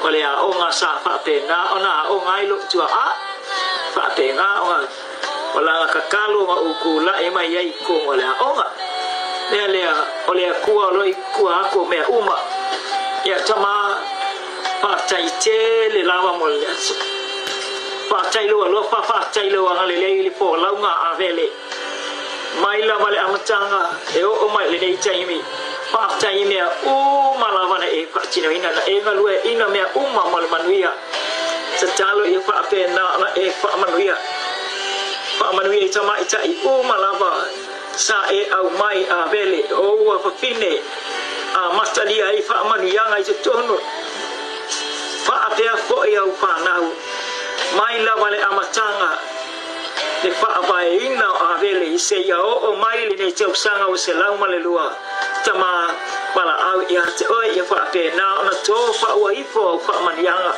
ia manuia fo launga le puatau nofo ia vi ia oi mea uma your name be richly glorified in everything they do in your mighty name Jesus I pray amen. Se finangalo whaalia i lunga o penga ta whailangi ar kolisi mai le wharetua ia ainga poasa e Sarah o ia le urua i pule ta maatai ar kolisi o Avele na fina wina le uru whale atu o ta maatai e a o wina whaatasi ma le tu pāwa lii a o aveai o ia mapule o lea kolisi. O loo whaamanatu ar kolisi lo na se lau ma le lua tau sanga whaapere tōru se furu tau sanga talu na taria ta maatai i tutono ar kolisi e ala i se porkalame ua whaingoa ina o le olo a manu o palolo mua. O lo whaatino ai le porkalame ua au pe au tu i le fesili po se ase mea ua uina le kolisi mo alo ma whanau o Samoa. O le asauno ai fo i le urua i pule ta maatai, whapele urua i ta maatai a onga sa avea ma ta iulu po le head girl. O le lau mua le kolisi o lo whaanga solo ai lea porkalame. O whailo le au masi a Samoa i ta longa malo le tau pulenga, o le awhaia le ayo klasiko i Skotilani Peretania i le masina fowo iu lai. Mo wa whailo ai fo i masuia le au ta alo le tunuu o le a tau aveina le fua a Samoa i le sauninga i te talaia ta longa whaavao malo. O le tamaitai ia Uniara si paia, mo le alio sanele mao, i le au ta alo mai le ta longa si ua me mafa, o le a tau aveina le tanga vai o Samoa. O le sui o le au masi i ta longa a Feleti, o ia leo le a ave fua mo le sauninga e tāpuni ai ia ta longa. Ai o le au malanga a toa au fia i le au ta alo e to luas futasi, ma i lātou o whaia onga ma le pulenga e fast food ma le wha. E lima ta longa le a tau sinio ai Samoa, o le ta longa a Feleti, ta longa si iua me mafa, ta longa le a au, ta longa le judo va pele ta longa fai pele. O le whalawilo ino le au ta alo le tunu na whailo ai e le Palestine, o le whalaptonga o ta longa Samoa le Cessnock, le fionga tu au Pepe Jerry Woolworth. O se furu toru ta longa malo le tau pulenga o tau sinio ai au masi e Samoa. Talu mai le tau sanga e afe se lau fitu wha, na urua i uru whale atuai ia ta longa. O pine ua manu malo ai Samoa, talu ia ta longa e ono auro, se furu lua siliva, ma le se furu ma le tasi pine apa me mea. O lo saufa i nei Samoa e le tūlanga lua se furu ma le tolu, ma i lau wha inga fitu se furu whaua tunuu, o malo le tau pulenga lo tau sinio, ia ta longa whaavao malo. O le aso lua se furu tolu e iulai a amatai ia ta longa, ma le wha moe mai a, i le aso lua o le masina o au kuso. Manuia le wha ingo le vai aso le tātou tunuu, soifua. Pui pui lau a inga i le tau malulu, au e te whaatali. Whaatonu nei loa lau tui ar fulu, a whai ngono li mau tau sanga pe o vatu, pe maua o e singa se tu mau, mai tanga, po maua fo iso walo i singa se tau manawa. E ma whai o na whai e fua lau tui ar fulu. Tanga iane i le upenga te whai langi, bookmyvaccine.health.nz, e vave tui whai ngō fie, mo whawhesili manisi whamtalanga, really mai le vaccination helpline, o valu se lau, lua valu lua iwa lua ono, o valu se lau, lua valu lua iwa lua ono, po o le fono, o valu se lau, tolu ono ono wha valu, o valu se lau, tolu ono wha valu. E siri le poipuia na i lola tonga fitia. Whai nei lola utui ar fulu. Talofa, we're the Katinas. Talofa, this is Pat Lamb. Talofa lava o aola pi Mariner, mau pelo li tio. Ile Radio Samoa, tasi lima iwa tolu amo.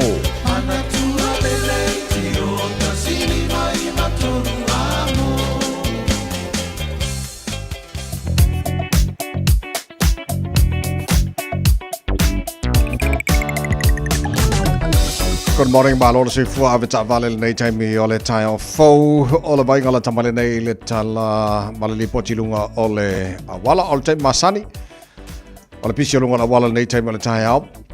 Ta fa yuso la tino i tuti mafaiva fa pena fo le momolio nei fa nau la onga nei Taeao ele o wa tole mana yo lunga le traffic nei taimi ole Taeao e pisi ala flow le o poloka fo le tela vainga wala lunga yo highways mana el flow ole highway lo se fulu malanga mai lea e sifo nga mai sauti neiva pena fo malanga tu sauti sifo, so both directions southbound and westbound or state highway los fo le manaya la fo EPC ala flow le malanga le malaba le los fo manaya flow mai le sfuono malanga mai sifo link mai sfo valu mai o Green Height fa solo mai fino Pine Hobsonville Westgate manaya flow le nga Western Springs citybound or state highways fo Lot of atule mo mai nei vanga o Taeao malanga ile taulanga city bound state highway 1 manaya flow le nga Ellerslie Penrose on ramp Bonal vanga o lot of atule poloka mai o atule Green Lane flow le malanga mai North Shore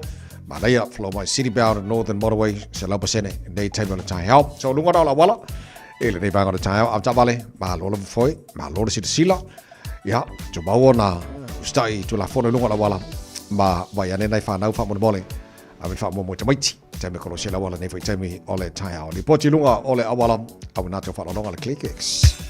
It's simple, it's quick. You're closer to families. Sending money's now made easier for loved ones in the Pacifica. New Zealand, Australia, to Samoa, Tonga, Fiji, to the Cook Islands, to Vanuatu. Connecting Pacific families. With ClickX, you're secure and safe. The lowest fees and amazing rates. Now helping home is affordable. ClickX with a K. Reliable. So sign up now with ClickX. Let us help you help home when they need it. We are for the Pacifica. We are ClickX. O tu finga le tau tala ma eselo fia whanonga le breakfast le Radio Samoa o te maa o nai. Emo ole vainga la tamale nei le tala o le tau nei taimi o le Taeao vai atu lua se fulu ma le tolu wa yele mawhanwhana le Samoa nei vainga o le Taeao o awaoa mai le Taeao a whamaila vai tau i Samoa i le soe awaoa lang lei ia e pa ofo i timuni sa vainga o Samoa e nei fo yaso mane e leo vela telele le e Samoa losu fitu ia le maulunga o le vela le Samoa le neas foreile luas fumatolu i lona mawalalo ia whamalo atu whaftai pa angal tara pokalame e ngata America Samoa a whamena fo i Samoa no Facebook mari YouTube o le Samoa whamena fo i le FM 106.1 o lo tara mafuta nei Taeao malo lava ia le soifua maruia Taro wasasi le situa tu o le vasa Tasmani Australia. Kia ora mate. Malo se formula ia nei fo Taeao fo. O le malu so le la mo Canberra tolu. O le ia le nei vanga o le Taeao winga fa ma winga tau mo la mo Canberra. O le fa solo ina puao su sul mata ngo fiele la. Spul fito mo ngana al malu fa ma winga mo Canberra le so. Fa taro fa malo le tino so se vanga mo pone lo tara ma futa nei Taeao.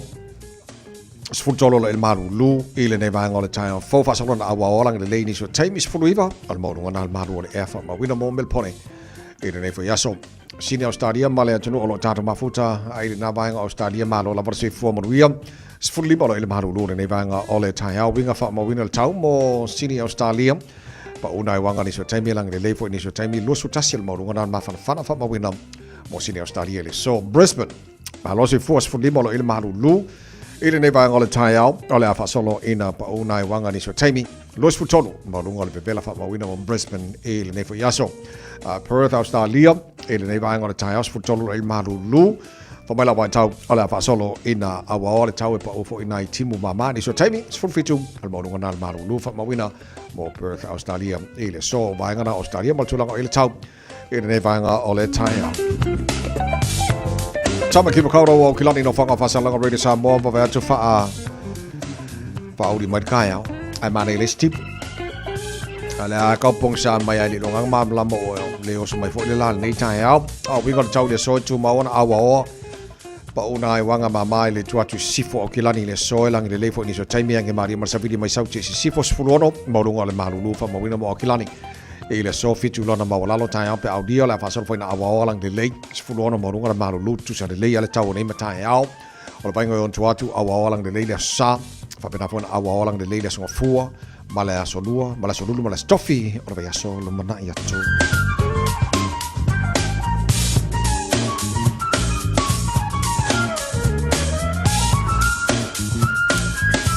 Vai kala tamale nai talo nei foi taimi ole Taeao a faina MC a tatu tala mai Samoa o taurungo tala mai Samoa nei vai aso pe ana fasala wina nei le Taeao o la toi fasala wina mo e pe tale tu la se fulu male lua la ole le so o le fitu poana nei mo le fafte tele so yo le radio Samoa pia le fionga le alori ngal mana tu marvao tanga vai tipi o tanga vai malo fafte tele au nanga foi mo le no lo pu ye e Samoa ya tero nei so se vai ngor kelope ile tele mo lo tupu e Samoa ya ale kolisi abele ya manuel o to wala tu foi famla tuina ya ole telo tu sanga talo fa vaile kolisi fa pena foi to fu tu sanga talo no fale vai ngot mai tai e wa benga maka mar kolisi ngo kama ya le famla tu to fu tu sanga ya talo no fale foi mai tai to no kolisi abele kama mkenyo la marili los fu tolo tai le tu la evalu ele nei Taeao ma le fai ngor yaso ya o si mai lau mai mo la fa fonga o le taulunga tatu tala mai Samoa a mino tatu mau fa Samoa o le nei foi yaso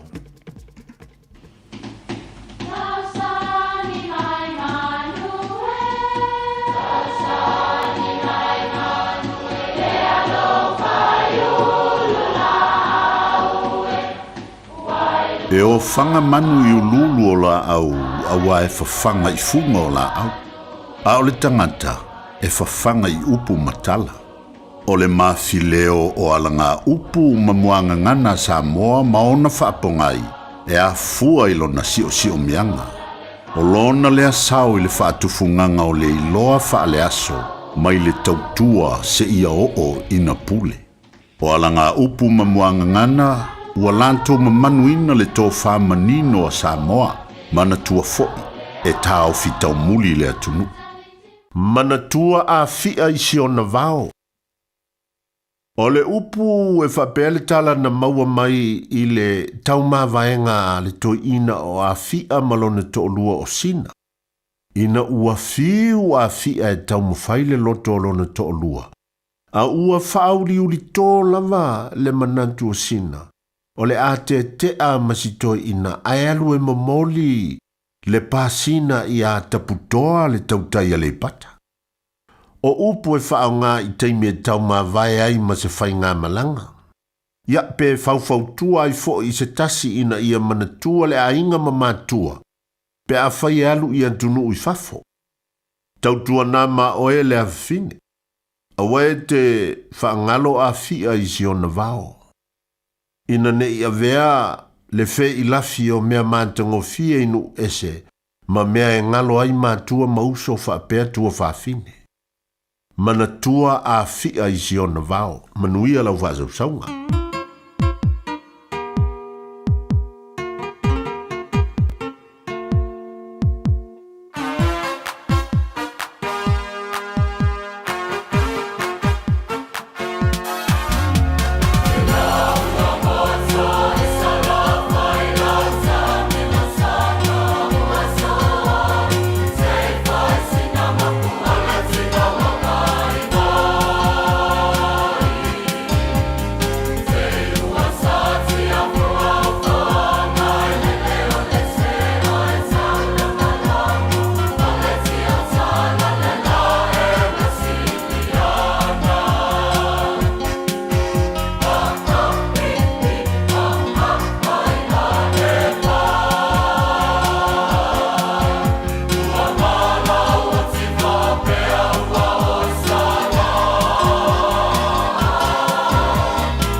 Taeao for Samoa, o Mr. Cowboy Lenny. Whaafafonga ma mai mo mai pea I le Radio Samoa. Yeehaw!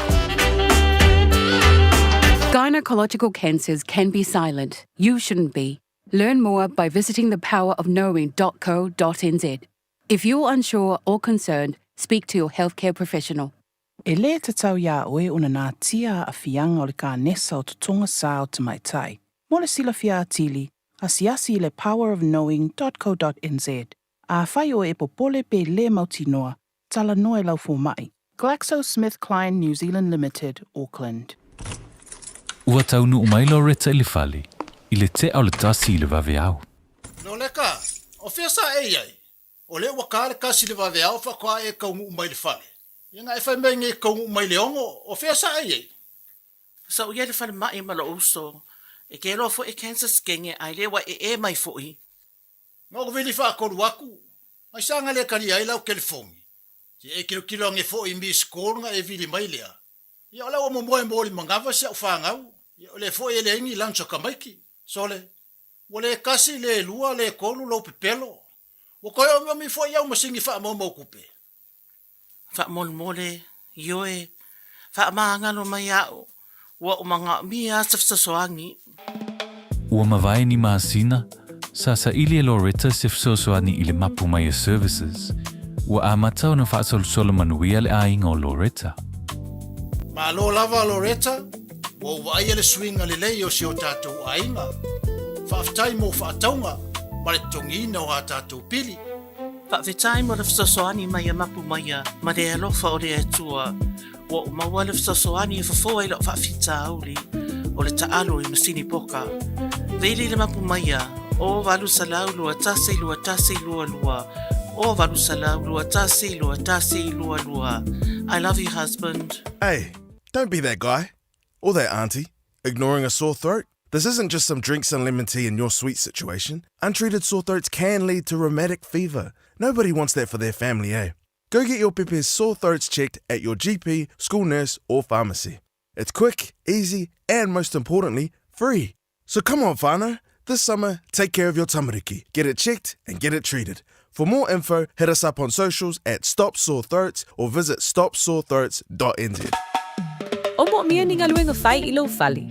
O le living space o lau company if so soani I le wha le leo mao te malawa.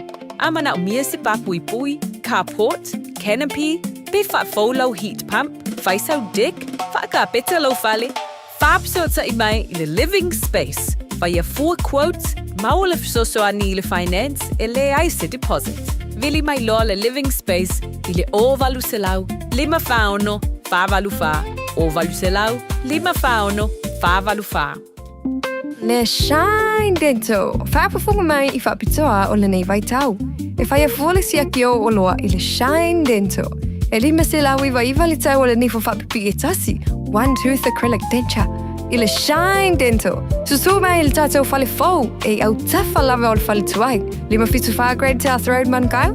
Telefoni 255 ono whawha. 255 ono whawha.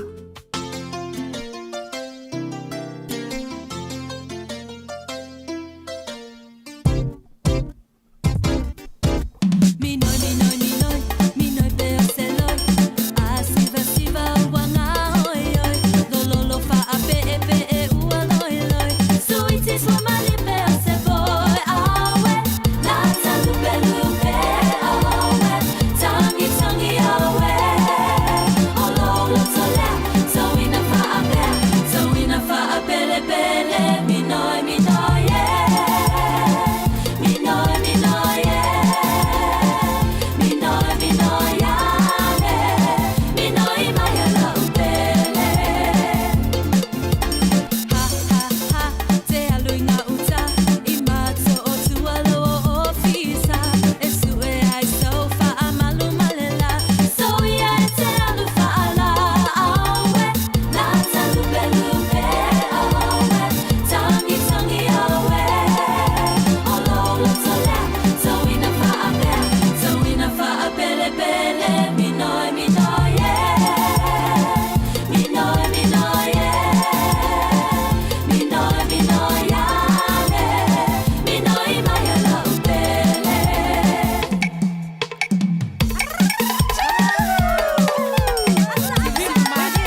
masaka tau mama faina leo mama fa we are tata tata we see ya fini apa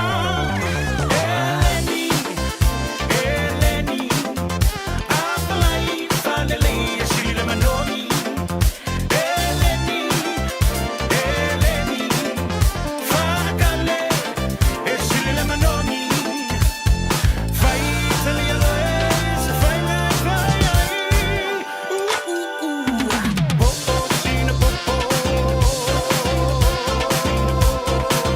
fai ai Muni mal pese Eleni le tautua le Samoa le ata to siasi America Samoa le wale simo so oi ma le sunga so alo se tumua o ma maule me bo o akui so alo malo se fo mori nei Taeao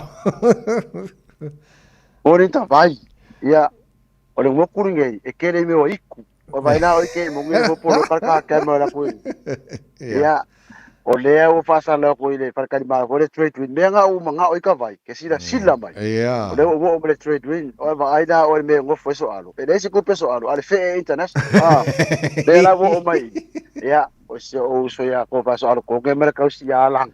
Yeah. Ia ko ia na fa ka mo ngo fo so alo. Ale o fia mo nga kilo mai me lo ke i va pe ke pelo. Ia Lewe nga i so alo nga oka vai pa felo ya tu le nga ma le fa alo i de tapo inga ta tu tunu ia ku sa pele va ai mai ai ka ko mo pe ka ko ma ka i ni ka ya ai sa ole le o mal tau nai le moto fianga America Samoa fa maru ia ngeita vai ai o le fa ka le o kimu fa maru wa ia o nga o le e foi e fa nga solo o le vai so ka vai o fa unga ku kuila kia anga ngafi ka vai wa po loka la wa ngafi ka fa u wai ia foi ka funga ma ko foi da o le o ngapi ko ke le ia le la o ngafi mo to wa o le so nga fua ia o le politek ma nga le ka o le wild cat o o le pusi ai bau o le mo ka mo ia o le so lua o le yonga i yonge o ngafi la ka funga le warriors o ka se kumu le wala ka vai ma ko foi da e kasi ka me ki fa ai ola pe ka vai mate ma tonga ma le to Samoa i ka avali ke winga o palungi o pale ke no fia la ka mai kiki foi ngale la ko kiki ale pasi o ka ke le ki ka avali ai ka me ki le foi ngale e kasi ia o ngeida na ngole so ko fina ma ko ka vai o fanga i tua Vikings o ia ka le Vikings ia o kama ia ka sambi ia la pale mai ngal sambi ai fai unas pale le kamai kan mali o le sakla Samoana ama foi ngai fai mai ka fi ai ia ai dai mi ponga ai o kala nga me le kupi ku kuila ka vai e ka kia fai merka la so uso le so kingo e kasi le ai gol fa unga ngai e kusalonga expense ma me o ke ko Wow. Ya no ese foi ma ngai vale ma ku me vai lo fo ma ku i fa nga se o passe ke di pe ngo fo ngo fore o fai ko ala passe ia o fa ka wa inga le fa unga pe ga o le ma o mati no fa ka wa onga o kala nga ku kuila ka vai le fo ka ma ngai o ri o su fia ma vai foi ma lo ku yo le la le por que fasi trade winds ai foi mai la o fa unga ngai la ku ai ngai ku kuila ka ku ia o ke le ya le expense o ai nga fa unga ya o dua so ia por ka na ya le o le ase vai ngo lau sila e le motu ia mal tele tau sang wa ke le no para tau sang muni ai o atu nai tutwila o le kala mo ka vai ma ku ke sa va le le riva ko sa va le kas e check in me me ka ko pore ko nge ko fa fa so le a nga me o le fia busu so ia lange wa fa e ka sa ka ngu le ko sa ungi ai o ku ma wa fo ri ku kuila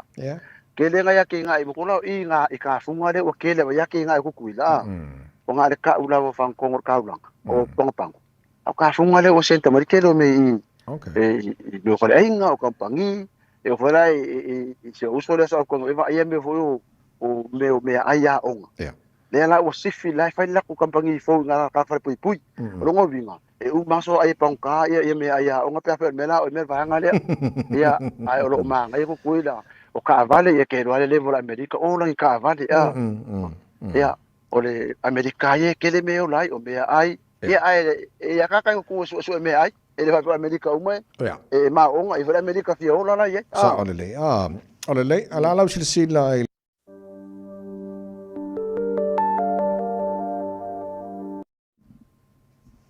fe ala mele fa kele fa ko se me yeah.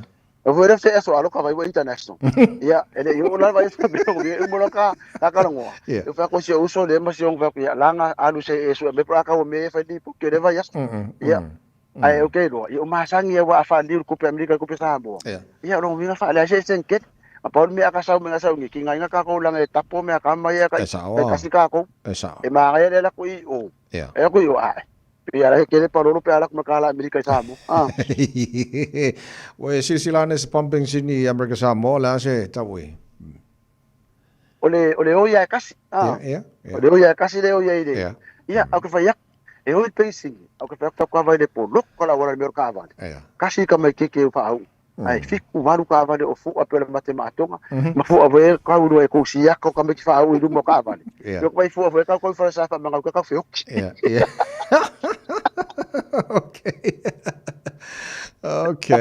Okay, good one. Lele, so ta vale lena so no tulango ta vale lo silsila ta vale na i America kama la po a fo ya o mai pasi mo o kama ma sangi la nga o ka vale ya pe o four-wheel drive le mai se Ford ya kama din ye ma ko foi ka de Ford ka ko ta po mo de Ford ko kuida America extra size au pasila ya be ma sangi ya kan ngale e kulo ruk mala se me bose pancake ya se fe da ke la fa au la sa kuida porque no hay cas e que no foi lunga que da ko mo la ka val okay ala la mi nga ke ngai Amerika Samoa so okay ko ya ruaku ka ya o polu ka vai ya o le uli ya e foi ngai o polu ka mai eu me foi fa unga ka so ko fa ke ma fa ngai expense ngai ka kwa ngai ora foi ke ku peru ka mai ka ye ka fa mai o fa ko le ko sa o so mai o so le mai ngo so au so le pisi fa unga ya o ngai la o le fa unga fa ngai ku Vikings au ka ya le sax wa foi uma fa unga o le fa o ke foi pe me matemato nga ma to sa bo o mai lo fa la ko ai nga la ai nga le fa ku ka vai le fa mai ko kai kolu a foi e o ki fa ko so mai ai nga le ala mo me e kausia la nga lima ka la fa suru ka longe de wo pensing ge o le ma ka nga la pe fo e lima ka la Amerika yes saudele ya ala nge la ko la ko e ka longe nga se ka ya la ka ko lita yes ya ka la me nga longe vinga ya o fa ku ya la nga e wo ke pole o mala fa ko invoice ka me ko ngi be ka longe sa amane to tele pa ngal tar pokala me fa tala fa mai nai America o manino lelta to fa sala ngai nai America Samoa no e to no what ya afo dal va nga le maka mai kongo reception hotel le mai kambo e mai ka ur ka longo le fa longo ka le fa le ala e ma voi ka so swang le va fa ku i si la ma sa bo ma America ya ma se sa o ya fu sa i pa ya mo se si le ma se po nga wai fo ma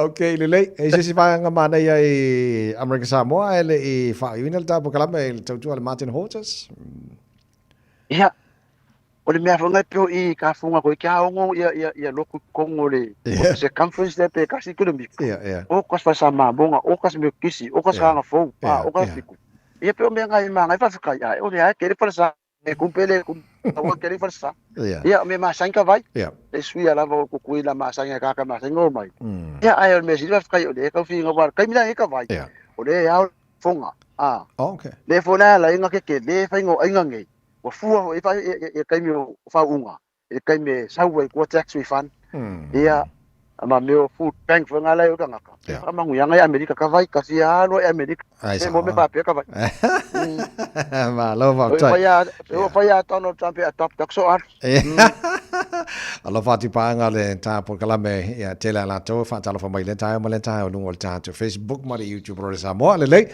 ta fa u to al Martin Hortus o le ase au nanga foi mo le fa o le va se mo le navas fo o la kamo engedi o lo ngaso fa ngau ngi le fo la bo join ile you fo kas le ile Martin Hortus a foundation trust e fa wa la ko ngabenga ko ile ni support ya o kai kas Pia fa ko manu rewa mangele east mangele central o le so soangi ai ia male homework center la ale kolisho mangele le fa ia fiafi ngai asong fu masodudu ai o le matin de wa makale work sa folia ka vai dengan Samoa le fa ngai parenting program matua program ia la o ngei ile ka se furu kasi amaka fo ile program le ku di fa ai ka ka mai ai la skill ngai lo kai po ngal ka mai kik ai ka kula wi parent skill pe ka ku lo wa mai skill le si ma ko va ku le si ku fa kasi wa no ngelo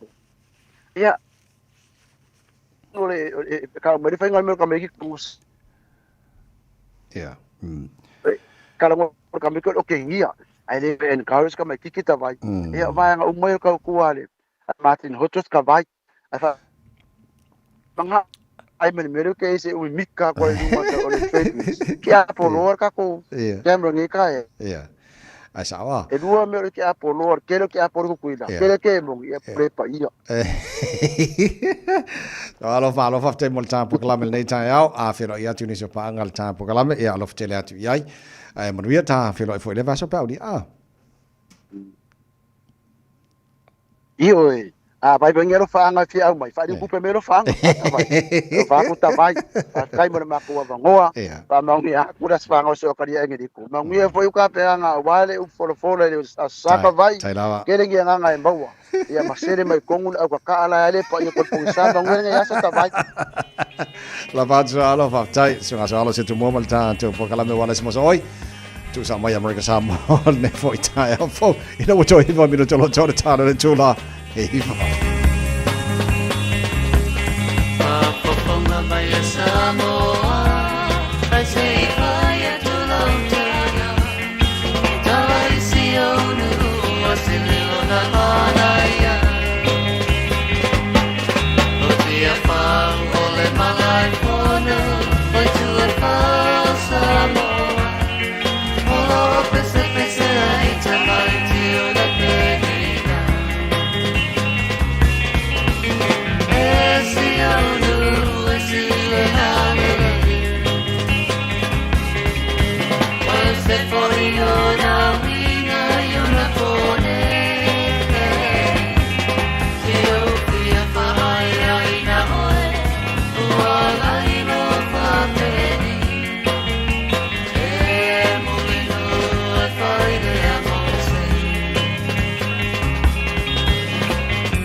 Pawhewhianga mai le penino tia whaura nei fo I Taeao fo ino o toi ono mino tolo tona tā leo le tula iwa. Ia, tulanga masani fo e whamnatu na tunu, a masi tātou Saudi Malanga I Samoa, a mana mira SIM card.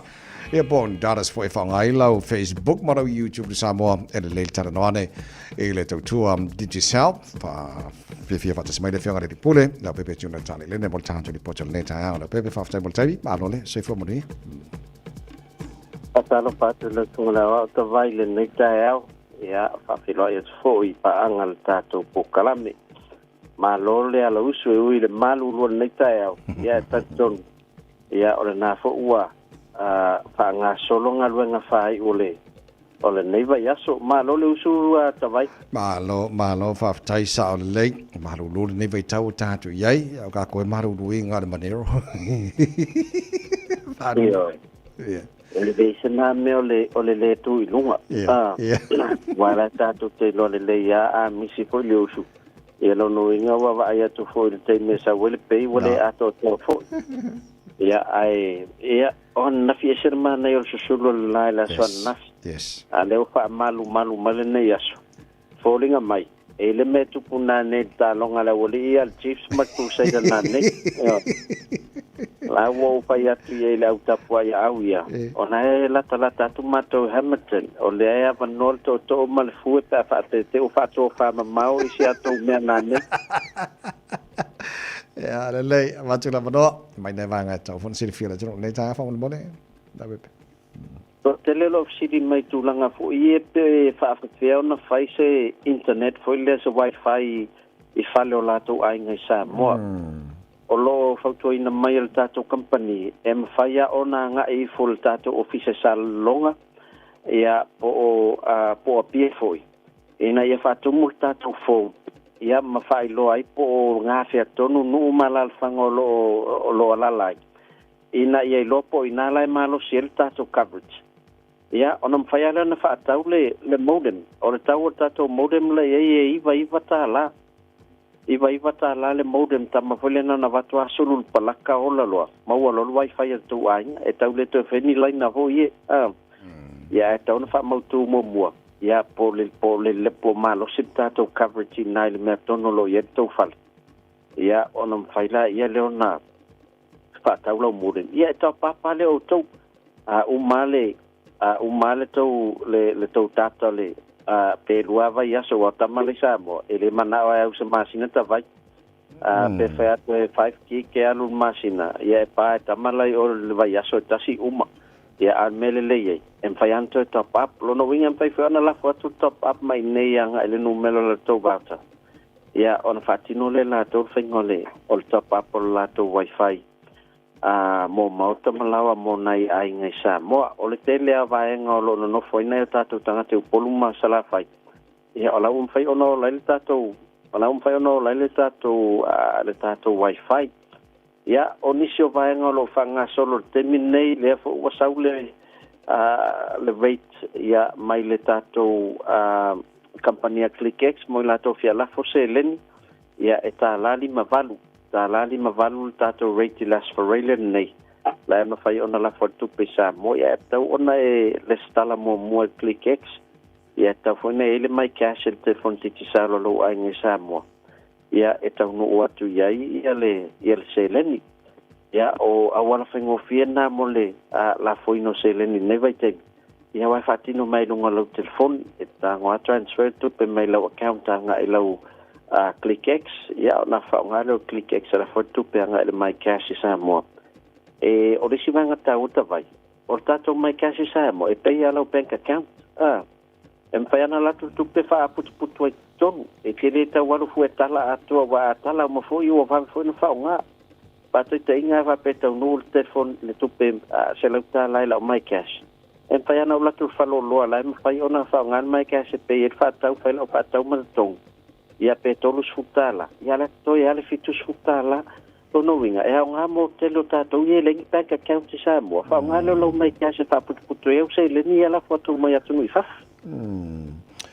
Malo faftai mo le tenu olo ele office Digicel I mangele ia se mo fa na batulo telefone le fenga da pepe ia o le kako kalo mai si va kako vai ia ona se talo mai o tatou vai ai o le nai o lo lava tatou supply pe ona ia tatou faloloa na le serve with love I manrewa ia le afionga taito ia fa pena foi ia o e central ia Avondale ia il tuisa mau bakery ia na fo ia tatou lava tatou supply na ia fa pena foi OTI le vai na tonu le sa ia tatou faloloa tasi market na o ia tatou Island Bites ia na fo ia mau ia tatou vai na ia peo mai sa fo tatou office I mangele lo ia futala nga titia ia mfai ona fatau lau vai na ia mfai fo so so ni titia I fatau mo tatou ngaruenga Bluebird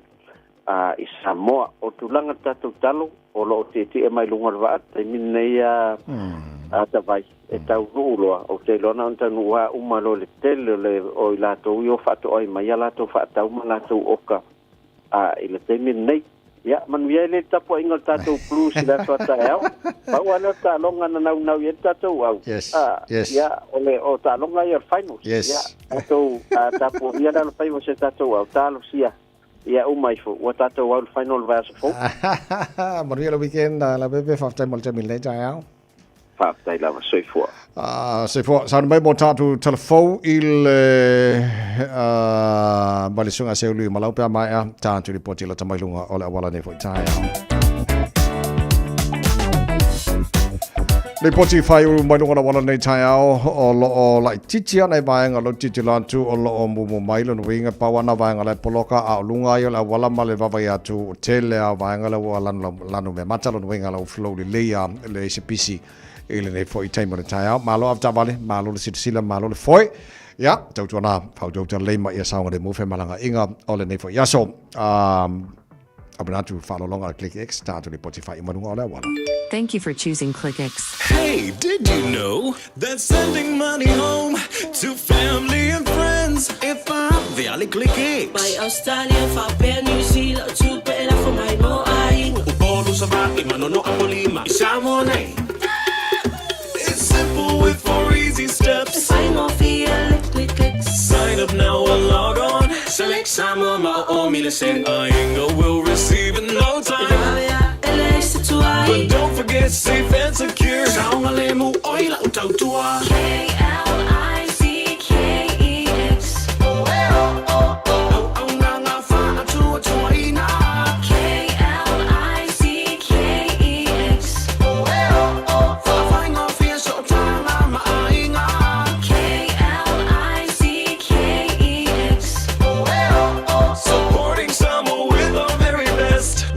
KLICKEX. Talofa o tofinga le tau tala ma eselo fi whanonga le breakfast le Radio Samoa o te maa o nai.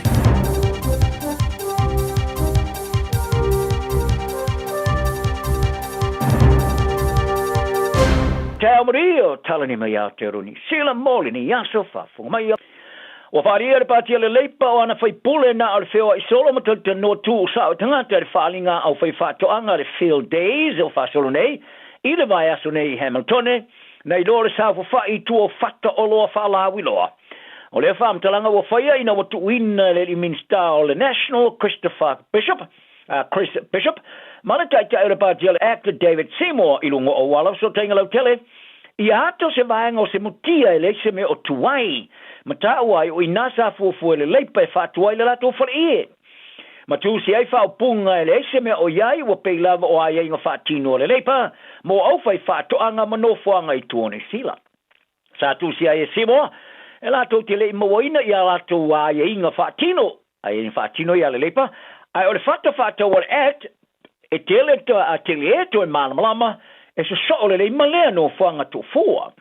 Ai e wile sa faria le ta ilo le leipa Chris Hipkins e la to tele ta fia se ava no fatu o se la to fale I le fa mo le te sanga den sa fa yele la to fa unga e le fatu ina se la to fata fala ro e le te sanga ona to tele atu le la to vanga ma fa yele fa unga e tele atu le le yor feo e solo ma tele no tu sa o tanta na ilo le na o le sa fa ya ile tu le manu na la to mai fodinga mai o le mele na sa ya simo ai si yatu ya ila to le femio mio ai mtanga to matala no ya Watapaina Tamata Commissioner Motamaiti Children's Commissioner, Yatangata Telavo, Nayalangono to Leo Telenong si Omiele Tapu Malungo o Wallo Sotangalo Telepol social media, more to Pulanga Lalos Fulwan to Sanga. Fadia Dr. Claire Ahmed, o Falana Wiki at the Town Yala Ya Fadia Solatu Marato, if I am a fire of Fiolatu Wolanga, Mawatola Iolatu Langona is a potifone. Lata mai nei sa polo Michael tama ta minister o onga Eric Stanford e toi fa foina e fo fanga le malo mo le tapu o walo fasala longa lo tele mo tu pulanga ilaros front to sanga le fo stay no masina nei sa longa Stanford le Johnny Sela o pepo tu singa mo lana porkala me lo tele nga wenga fa to ai o afianga e o walo so tenga lo tele o tu ina tu ile kapeneta mai tu mangla malana to la inga forsi ina stula fonoli to sanga nei a fa peona ese ia inga se matua tapu a to le tapu o te mai tiolo o afia ile di potil te mata komsina le ma furi ile ioina e te le atu se me de tau na fai va ya afia nga ona o wala so te ingalo tele ma pui te mai ti matanga televo ine o wala fa teknolosi ile la langi au faria ekmet o mali le fa na witi e te le atu la se me fai tafia ya ta matu Singapore sensor content ma moina company ma fa vai po platforms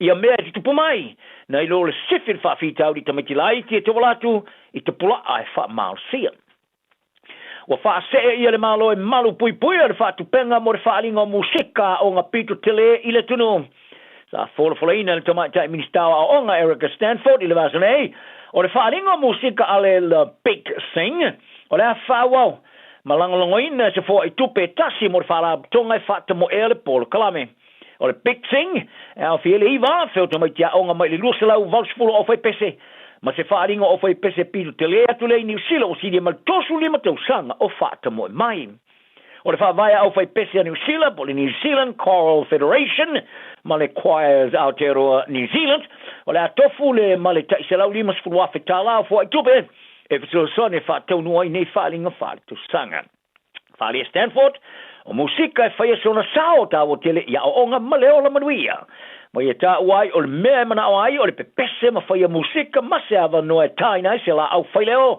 e ava no moto mo tia o nga te tu silma sa lo ngoel tama ta minister ya ila to uma sa ya le no fanga le Michael Fowler i Wellington i le Port Solulu e na te mana tuaina ya no wo sa la to vasenga fa tasi sa ta amino i New Zealand mo le tau vai tau vanga le pitching a o yai ile au fa ile le orchestra ale aonga o le si ta er samio no swing o le tau fa ta o toina a fie no fuanga Wellington ile tele atu o lo longa e fai matupu mai tala fa tai e pena fa dia scientist o le tau o si ta er samio ma fu mai fa tinonga tanga to ma fu ile matau tio fa la versilia ma le fafaina e tutupu mai ai e a fie tala fata o Wellington e telu mai a matanga o le Centurialus fulu o se so enga fowolo miena le so enga le lominga le nature climate change o ta uai o lo longa te se lau te sanga matupu mai tala fata o Wellington o ta iluani o na tupu mai le te sanga o le unga o le so enga o mai ai fato a mai ona tuina se vai ngo le lo mua i lalo a fiango fa la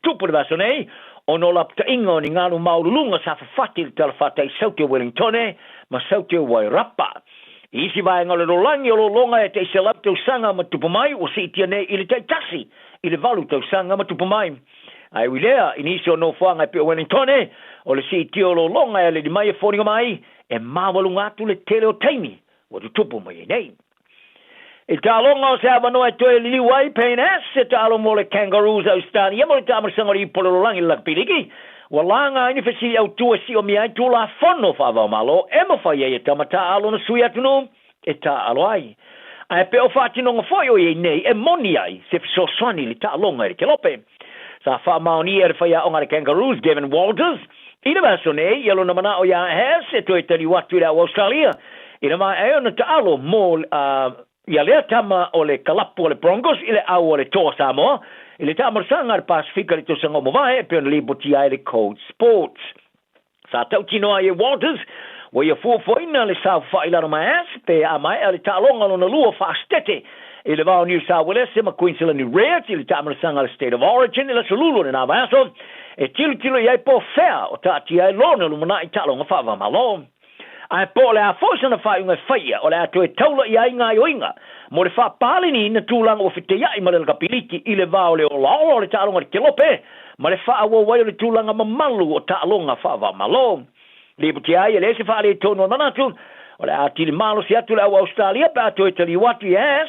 I le tama e pena tilo iai. O se tamata alo I luma pito sili atu leo na le leile le kapiliki. Ma le temene o Australia o sauni tali malo le tamara sangari purolangi. I a Samoa o whitaia I nei. Ma se ama no e lusi ai se vai ngo tamata alo. E au fia mas. Ma whelafala fo ingo si o mea tula fono me whai e tamara sui atu no e ta aloi. Ua vea nei. Ma se tūlanga I le ma whai ona toe alo e se ai. O se tūlanga I whoninga mai. O le whai masui o le tunu e ta alo e se ama no le lea mo Australia toe. Toso ina tua yes. E ula wai le ulu sa taia ma le whaaunga ngaso whemaranga inga valere, e o le tamata I la ulo, e lo kapite to fitu a tamata I le Blackfern Sevens a New Zealand, Stacey Walker, sa lipo ti atu le kalapuliki ali New Zealand Wars, ma le wha moe, e whatau nua e ona tiute sa vavalo I aini tau sanga.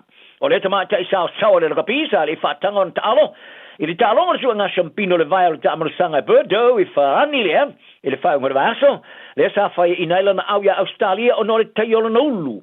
Pe tai, sa toe nati na te mai ni sila nei le te mea whelo I aile to o tele o tene fō mo se te mumo, I le whaasiri sila ngā lo I le malai le Mount Smart, I o kilani le sona nafi, o waka to to sanga, se vai ngā tamaitai, e tāle ni le liki walo lofi atu I le Porkalama Wars, o toe te liwa I tāmarasanga o NRL, ma se whewhilo iai manisio tene ta alo la kapi o li liune I le liki.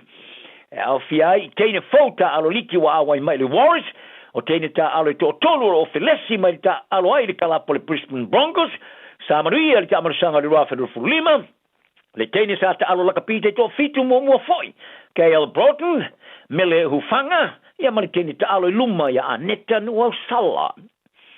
E ula vale tolopu I lalo le tūlanga whaere whasolongo awas e champine mo tāmarasanga le supalaka pi Pacifico te sanga nei o le Blues. Ua mawhai lawa na whasau ina mawhaawa wai, whaafte iai le whaatulanga na o le awe whae ina e lucky po le lucky loser. O se whaatulanga na sa le mai ai ni whae jonga pi tai. O le au iau kilani o telsa paia, le awa noa e lua o tuema wa. Ai o tau tino le whae au ngavern kota, e latu te le tutuina se afi le latu ta arele tāmarasanga.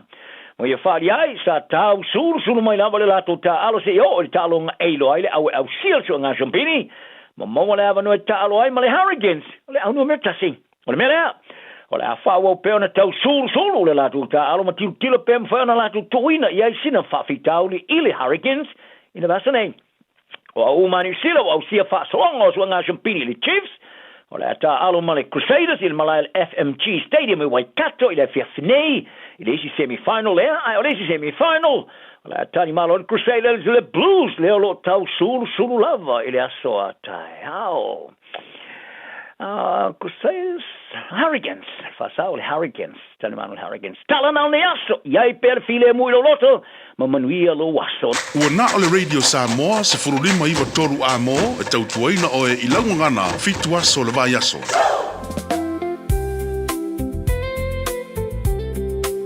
Ua ova maleono sefulu tausanga le tautua le Christian Savings. O le au nanga e fesoasoani I le galuega a le atua. E ala I le langolangoina o le fausia o faale tapuai, o mauta o faafeagaiga, faapea le faatau, toe faafou o mauta o le galuega. Faafesoatai mai le emaili info@christiansavings.co.nz, po o le telefoni o iva 5valulua o tolufitu, o iva 5valulua o tolufitu. Tātou ngā lulua e whātasi, e whaalau tele le malo le atua, e hiaia ia inga whapitoa. O mo mia ni ngaluenga whai I lo whali. O le living space o lau company e wsosoani I le whale leo maota malawa. Amana o mia se papui pui, carport, canopy, be whaafoulau heat pump, whaisau deck, whaaka peta lo whale. Whaapsota I mai I le living space. Whaia 4 quotes, mau le wsosoani I le finance e le aise deposit. Vili mai loa le living space I le o valu se lau, 5 whaono, 5 valu wha, o valu se lau, 5 whaono, 5 valu wha. Sunga o whenga whakao elo ka wale fo maunga Max Ila. Senga o ka amilo e o kilangi. Mo koe foi mai lava i o Tara i le Taeao World and Auto Limited. Lea ma o aiso skoi ngā meg ma pa o ka wale. A ole me Pico City. E ngā le lua lima ka alalwa ia so le kokongi. Le Taeao World and Auto Limited e te maua i ta wale ma pa o tau ngofia ia New Zealand antoa. Mo fo i se ti mag wheels mo so se tu ai ngā ta wale ma le telo isi au unanga. Warren of Fitness i le na ole se fulu tala bea i wha i lo i eina e wha afafonga le Radio Samoa i nei wha abitoa. Talia wins quotes, cue cards, maisi. Wala lo le Taeao World and Auto Limited i le lua fitu tasi tolu o mo pa o ta wale. O le lua fitu wha tolu lua o mo le whale inisinia. Hey, where you two off to? We're going to go drop off Nanny Aroha's bell screening test. Have you done yours? No, this Nana is too young. What anymore, Nana? The age has just come down. That's you and Papa too. The starting age for the National Bowel Screening Program is now 58. When you turn 58 or 59, you'll be sent a free bowel screening kit every 2 years until you turn 75. Please do it for us. It will come in the mail. Tanoa, tanoa, tanoa! Mawa el fapito al fale o fole tanoa. La e el fanau. Eta I los furutala. Of tino ali imatama. Uata I los furutala. Limas fulpasene to ese belta ola e tinama tamai tai. Air. Susuma ilo ile tasi lima iwa one hanga mol one hanga. Pefa so tai mai ile lua tasi fitu tol fafa ono. Tanoa, tanoa, tanoa. Ta lofa lava, o le si'u fofonga le nei o Samoa, le Radio Samoa.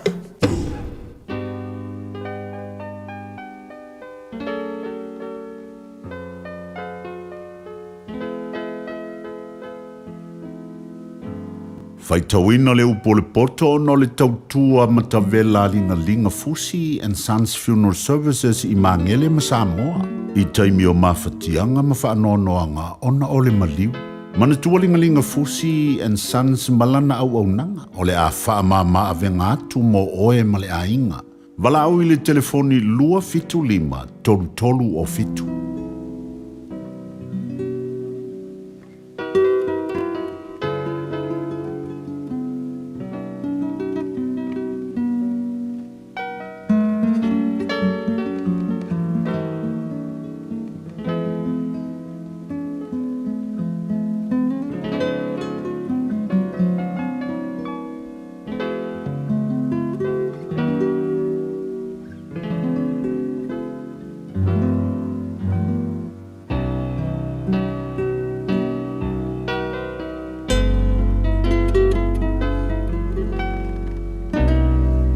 Faitawina le upore poto le nei Taeao mai le tusi o fata oto lona mata upu e se fulu ma le lua.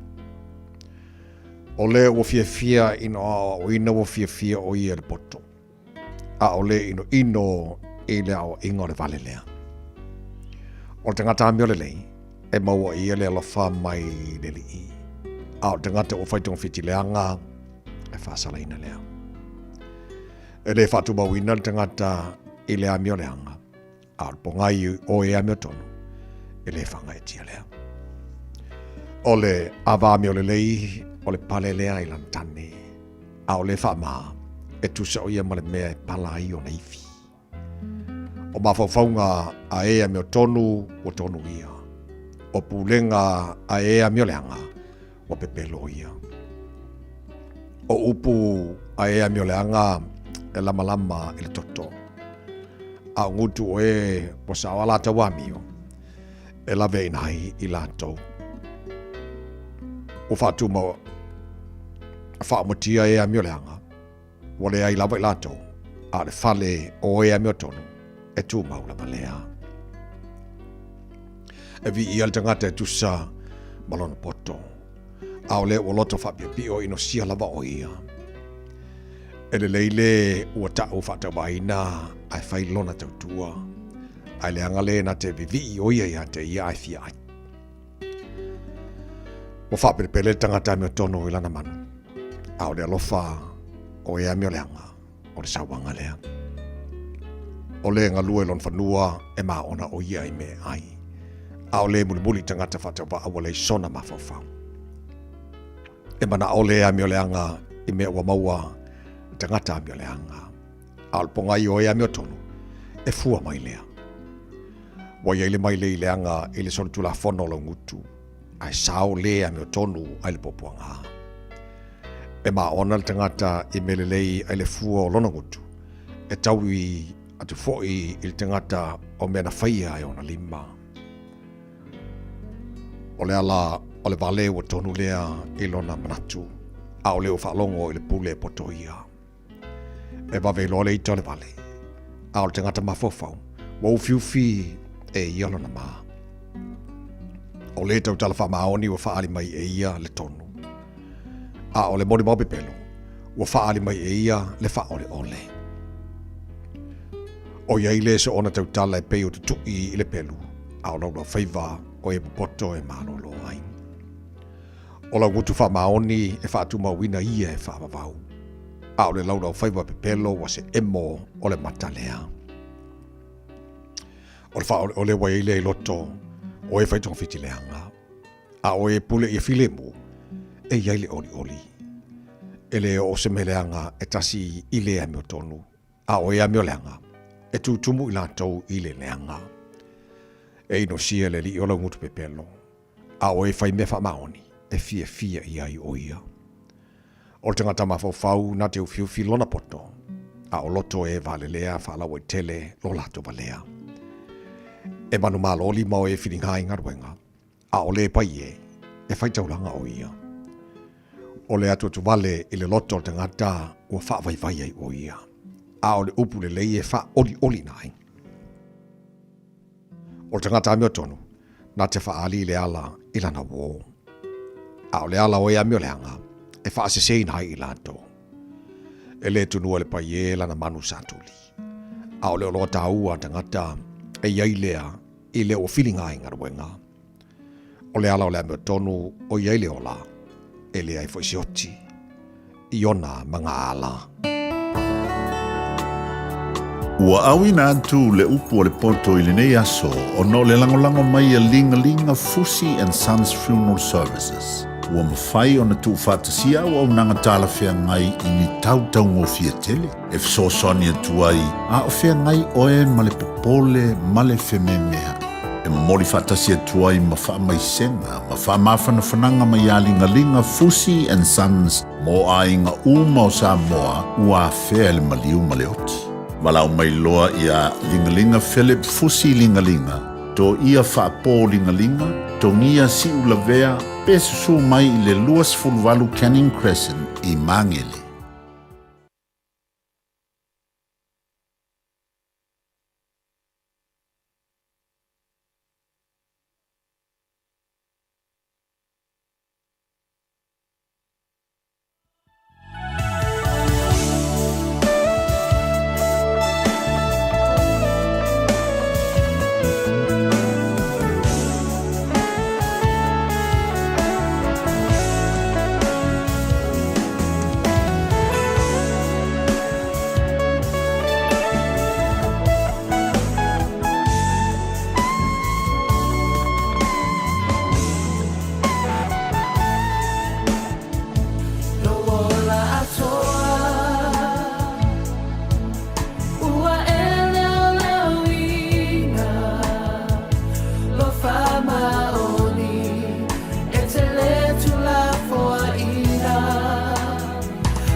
maoni lawa mai lawa pesel heart of worship fa mai ai le fai tawina lo poto nei foi Taeao fo ma lo fa tele tunu I lau mai mo la fa fonga e tonu lo manuia mai oi ele nei taimi o le Taeao fifia nei va ngora Taeao fa tes mai se tas fo io tamari o le tunu e tal noi nisi o vai nga taua mo tatou ia mai se tatou fo nei ia fifia au ina el tulanga o nisi o onga lo fanga solo ia wa te lo le afso san telelea ia mo nei foi taimel tau sailinga o nisi o ngaruenga o le songa ia se fata really right o ia o le community engagement corporate services tatal no el tual Oceania Career Academy ia mo nisi o lato o onga lo fanga solo e le nei foi taimi ia la songa se fata fafte tele mo ne fa no mo taimi nei Taeao ia malo la vale se fo mo ia ia ave ia lo leo fatau va ma lo vai ia o te ofolofa ma fatalo fatu le paia maulunga stato watuno ia amata mai le au whenganunga paia le atua ia tainane foi le paia ma le Malu o Samoa ia talofa lava fapito lava sau fatalofa ila ususunga tawai usunga le lia wow leva aso tele na wo o mai ia e maua mai ia tia ia mai se foi le sunga ia se o manu le fafonga mua pe o tamo se na tawai o me sire wo o mai nei Taeao se ta whenua i sa tala noa ia vi ia le li o mau fo isina ia vanoa taua tawai ia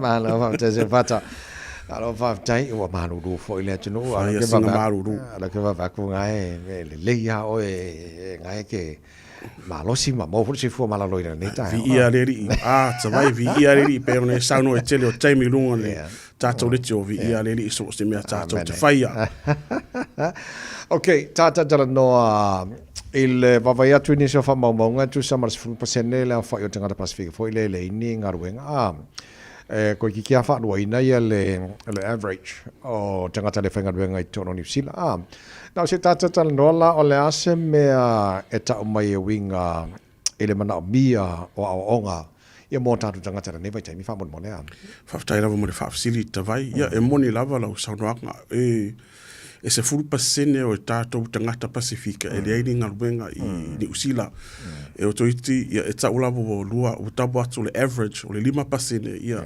mo le atunu o le tau o New Zealand o le fsosani le matau au nanga I Oceania Career Academy taua ia sue ni se pepa failonga pe tasi pe lua o me siri a mata atu ia si elo to mai e si fo le anga va atono wo tato langona fo ile fainga talo nei so fuanga o tanga ta ia o langona fo ile vai o nisi o tangata Pasifika o le mata so sani le atono e si su ese failonga se fasi pepa vai ane ale fa fonga tato atono pe a mata ia nai pepa ia o mato nai polkalami o me siri ia Samoa ia su ese tato failonga atono so sani mo tato tangata I nei ele ngata ini usila a me se foi o Samoa ile vatere ma fa lo tavai malo va tai se fata tata no ele polkalami fo le health and well-being o ai tu ai ngaruenga me fai ona maua au fa fu le pe ama lan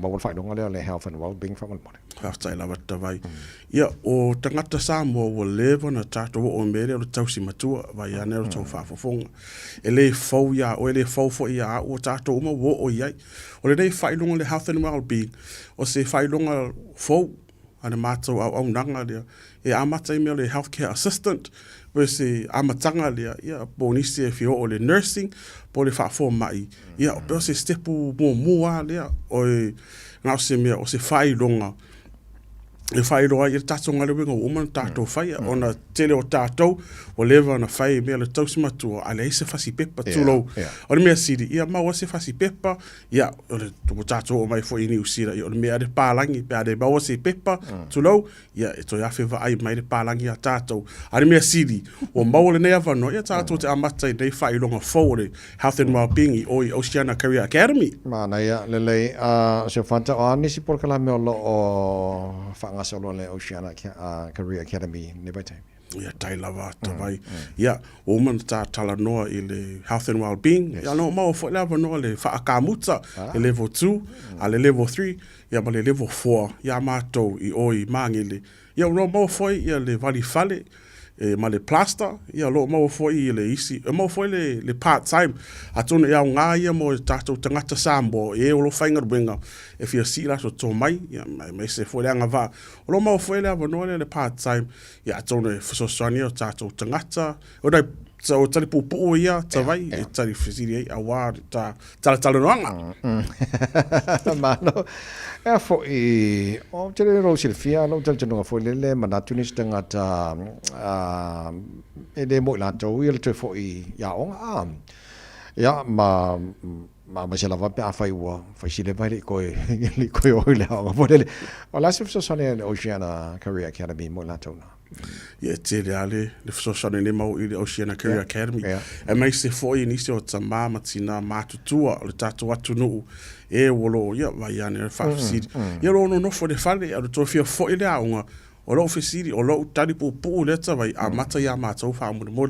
Samoa o lo mau pele avono mo oi mau ia tunu to foi le aunga ia foi ia matau por kalami ona mo le sida fia Iai foi so tanga i le vale Oceana Career Academy ma le mātou au nangleta o le fono a tone mau ava no ia nato fo mai e me se foi ia le soifua Malu loina a me se foi le soifua Malu e ale na mafau tulou a o le peo le so tanga e to tele tangata e le loa a peo le mea a tonu pe a fai te sau te enroll ya mātou le Oceana Career Academy o lo mau foi lava no i le fono a tone so e ia sa ilia nai fo mai ia me se foi ia fo mai le nifo se i tulou me se foi nisi ava no lo mau ya mātou i lava tele ma fa alo tawai okay mo le fa fo mai le tino nei Taeao fo le ma fa fo e tawon restala ai sa tawai ona restala e le masino yu lai famu mo le se fa Whaftai lava tawai lei o le mea siri o lo o maua pēr le avanoa mo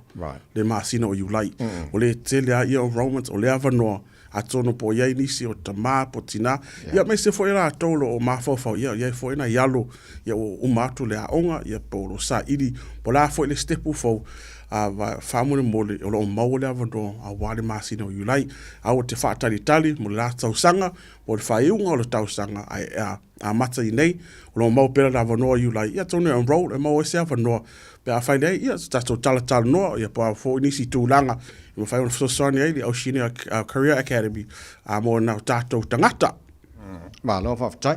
Ia, mai contact details for le me whaina fso te atuela tanu whamol mole moni se mai ngal tutua le Oceana Career Academy whamol mole se mat. Tai lava tawai.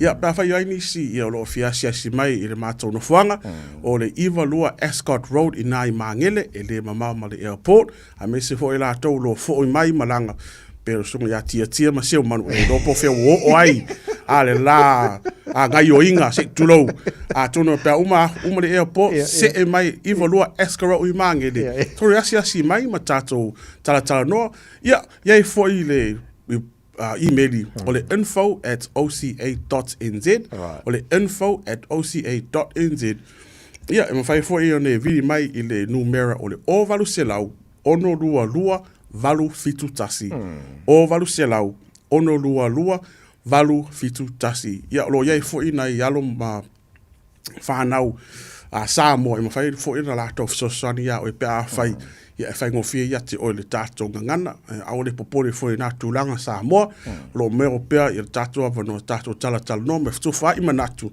a tono fsosani lea o le Oceana Career Academy mo nā tātou aluma whanau a le ngata i lea a me se foi ia ta mama tina mātutua a tawai a tono mau foi se avanoa ia e fsosani foi a titia ma seo manu te lea nau le ropo feo ena ia uso ia a on mea siri ia tia seo manu ia awhiane o tātou foi lea ia mana ia karsia mo ko farsa talo sio le nata vai a tone au ngai sau la unga na ia uso na vai ane fa fonga tātou atu no ioi La so se fata fata tele mole por kala ben nei foi time fo ya manu ia le nei asa mole for the weekend ia faftai lava mole nei ava no ro sungleri ia wow tavai ia mo ia fa malu atu fo i Samoa ia pa fai wa papa to fa fonga smart to tala ia o si ava no nei ana mato talo ia fa manu ia tele le to le tatu atu no a mai se fo le sunga tavai a tono lo si taimi muli le se taimi to fo i mai fa wa pe tala no ia awa nisi ia so o lo mau le Oceana Career Academy ale ngata ile ame se foi masta wa unang le tau le fono yes ya ma no manuela weekend la songa sa pena foi tavai pa gwe la weekend te lava le songa se fata really right ma le tara ranga le foi time fo tau te le poto pe ona fa fonga tu ai tu langa i fo la tu unang lo fanga solo to los futuro bino to lo ta le to la se fulu to fa una bino to lo to ta to Malu Taeao mo le foi as for raile or ku kama or poto Ole poto e taua I le olanga Ole tangata Leise mea oi ai loloto Pea e mawaina ole poto Ole mamalu Faa e aina Ole ole tamao aina Tupulanga saili ale poto Mai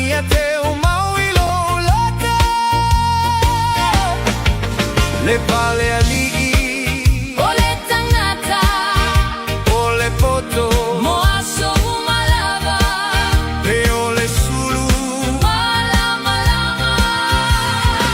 I le o langa o le tangata e suegata e taunata e anangata o le poto I amana tu e loloto If I feel away, poto. Iamana tu ai loloto. If I feel away, poto.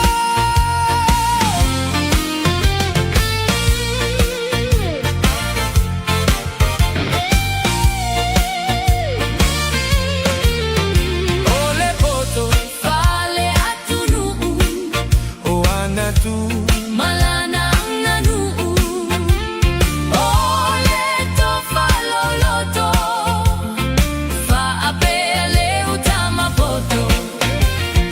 Fa alo alo itangata e iloa o ilaunang nana loa ngano umoni lena ta uta uai Samoa e mita ise teine masetama e poto ile palunga ole ava male tautu ina ole ipu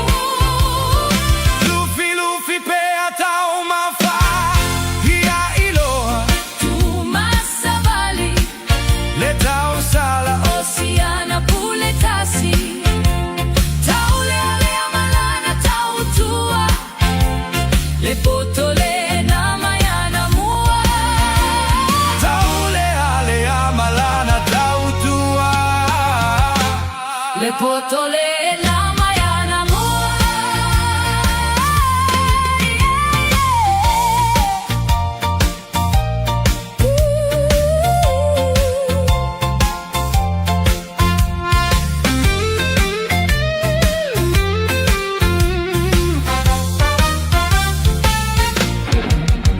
Afai ete maua ole poto Awane imalo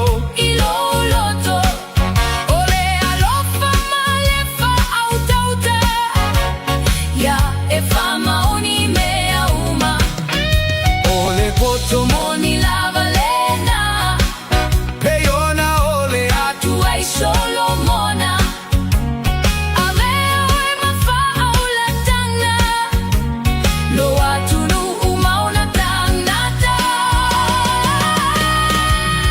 Ole poto Ole mea lofa Ele maua E tangata uma Se ilonga E filinga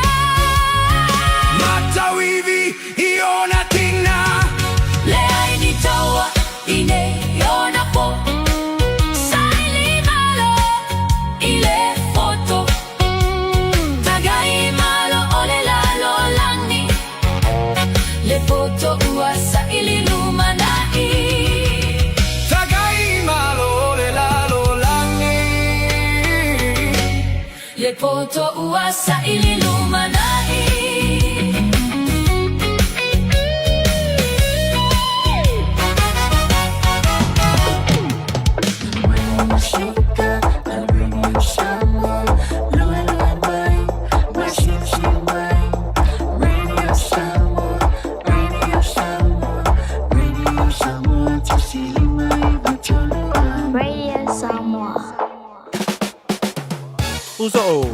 Oso. Son, fe o kausinga yau makari ila manga yau lau ka vali fou. La boy amu so. Bag. On enterprise motor group man ka. Wa uso yai kaya wangi. Lei yang whakamoe lau whainga duenga. Ai o akurea fi wa show lau ka mai lunga lau ala. Pa wa ma koinga ka vale. Piki apu SUV van. So koinga ka vale ha. O fe foi cover. Ole lima ongo fiku Great South Road man kau. Pevile le over se lau lima o dua konfa. Enterprise Motor Group Manukau. Sa ili, fili, ma ave loa lau taavali.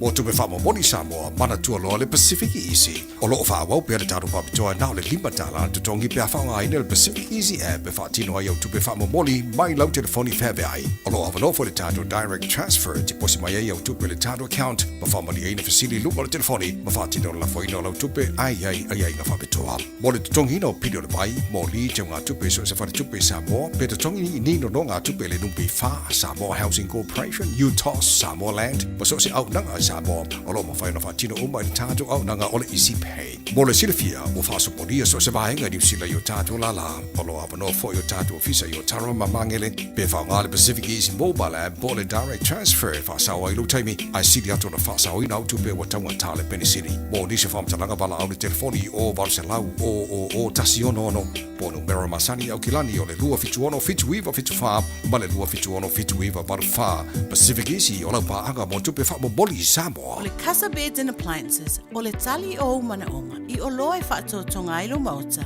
ini tau le lei, toe ananga tā, e mawai moenga ngau si tutono ni usila, wha apea se tino fōa le potumalo lo, lau ai manofoa, TV, la au pese, usa aisa, masini tā lava, telefoni fe aveai, maisi. A whio ane loa i le whawhituwha Great South Road o tau, po le tolo whituiwa Great North Road i Henderson, le Casa Beds and Appliances, telefoni o valu se lau, lua, lima whāwalu, o valu se lau, lua, lima whāwalu. Le Shine Dental, whaapafunga mai i whaapitoa o le nei vai tau. E whai a fuole si aki o loa i le Shine Dental. E lima se lau iwa li tau o le nifo whaapipi e tasi, one tooth acrylic denture. I le Shine Dental. Susu mai il tātou whale fau, e au tawha lava o le whale tuai. Lima fitu wha Great South Road man kau. Telefoni lua fitu ono whawha, lua fitu ono whawha. Alo whaftaile tino ila mai mōmala whawhonga rene teima le Taeao tātou la whawhonga mai le tasiri mai watolu a moi au kilani manu tutua o yo o tulona malosi whapena foi e le tātou FM 106.1 i Samoa. Malo whaftaile whates mai le foi teima le Taeao. Mai mō mai lo on Facebook, mai YouTube o le Samoa le pesila mo oi mai le eba.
Ua no whae tu mau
Whawhiwhianga o le Taeao le Radio Samoa ma le pokalame Malu o le Taeao o tātu iei lona se fululua nei o aso o le Masino Union le tara whalau o le rua whenua se fulu ma le ono.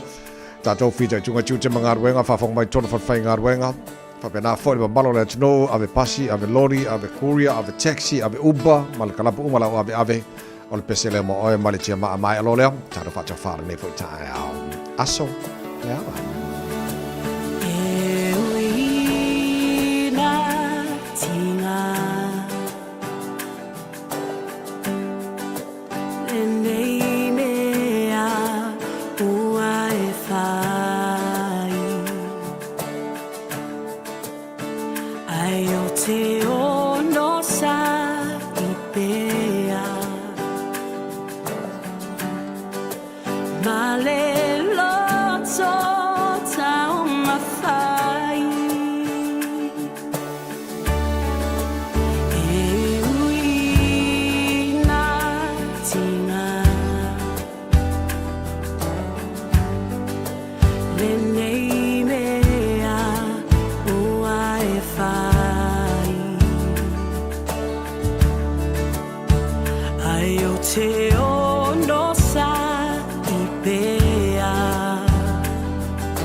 Oh yeah boy.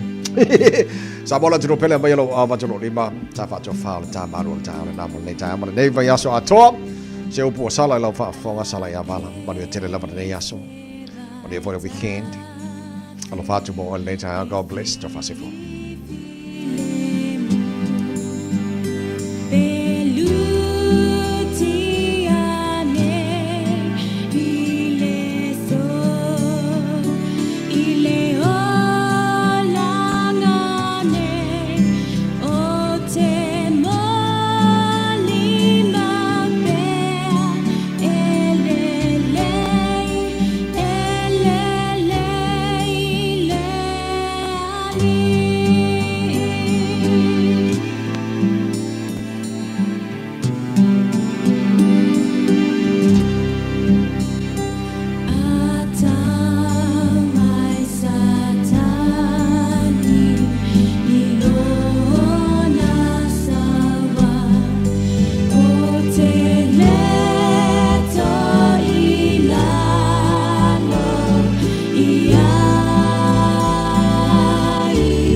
Taeao Mario talani mai out there ni sila moli ni yaso fa fu mai wa faria pa ti le leipa o ana fai pule na al feo I solo matal te no tu sa tanga te falinga au fai fa to anga le field days o fa solo nei ida vai aso nei Hamilton nei dore sa fu fa I tu o fatta o lo fa la wiloa o le fam talanga o fai ina o tu win le minsta le National Christopher Bishop Chris Bishop Malata ta Europa Jill actor David Seymour ilungo o wala so tenga lo tele ia ato se vaenga o se mutia ele se me o tuai mata wai o inasa fu le leipa fa tuai le lato for e matu si ai fa punga ele se me o yai o pe lava o ai nga fa tino le leipa mo au fa to anga mano fo anga I tuone sila sa tu si ai Seymour e lato tele mo ina ia lato ai nga fa tino ai fa tino ia le leipa ai o le fa o act e tele to atelier to malama e so le malea no fanga to fo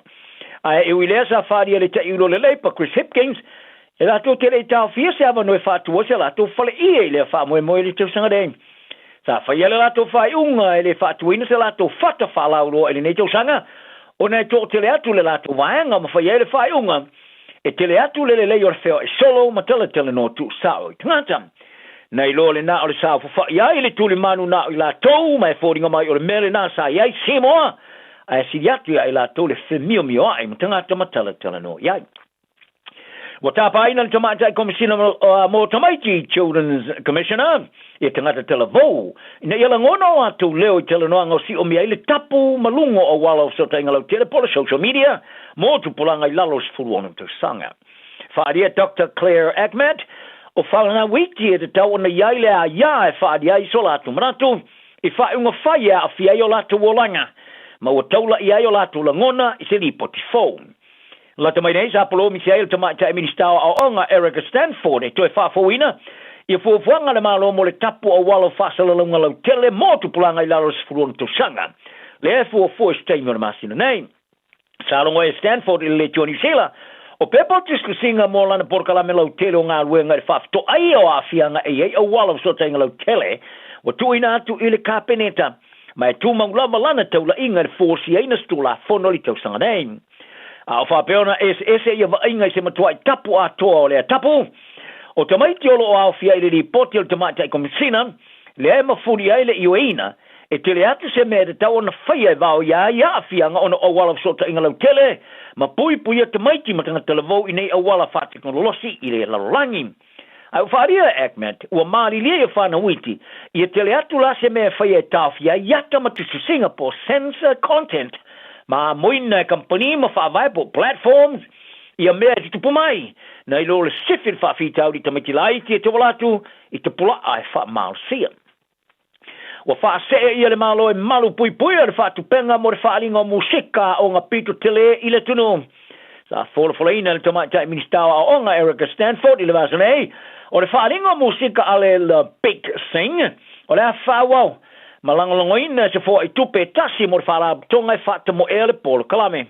O le Big Sing, e au fiele iwa, feo te mai tia onga mai le luasalau valsfulo o fai pese, ma se whaaringa o fai pese pito te lea tu lei New Zealand o sidi mal tosu lima tau sanga o whaata mo e mai. O le whaavaya au fai pese a New Zealand, po le New Zealand Choral Federation, ma le choirs Aotearoa New Zealand, o le atofu le ma le taiselau lima sfulu afe tala o fua i tupe, e fisosone whaatau nuai nei whaaringa whaali tu sanga. Whaali Stanford, o musika e whaia sona sao tāwo tele ia o onga maleo la manuia.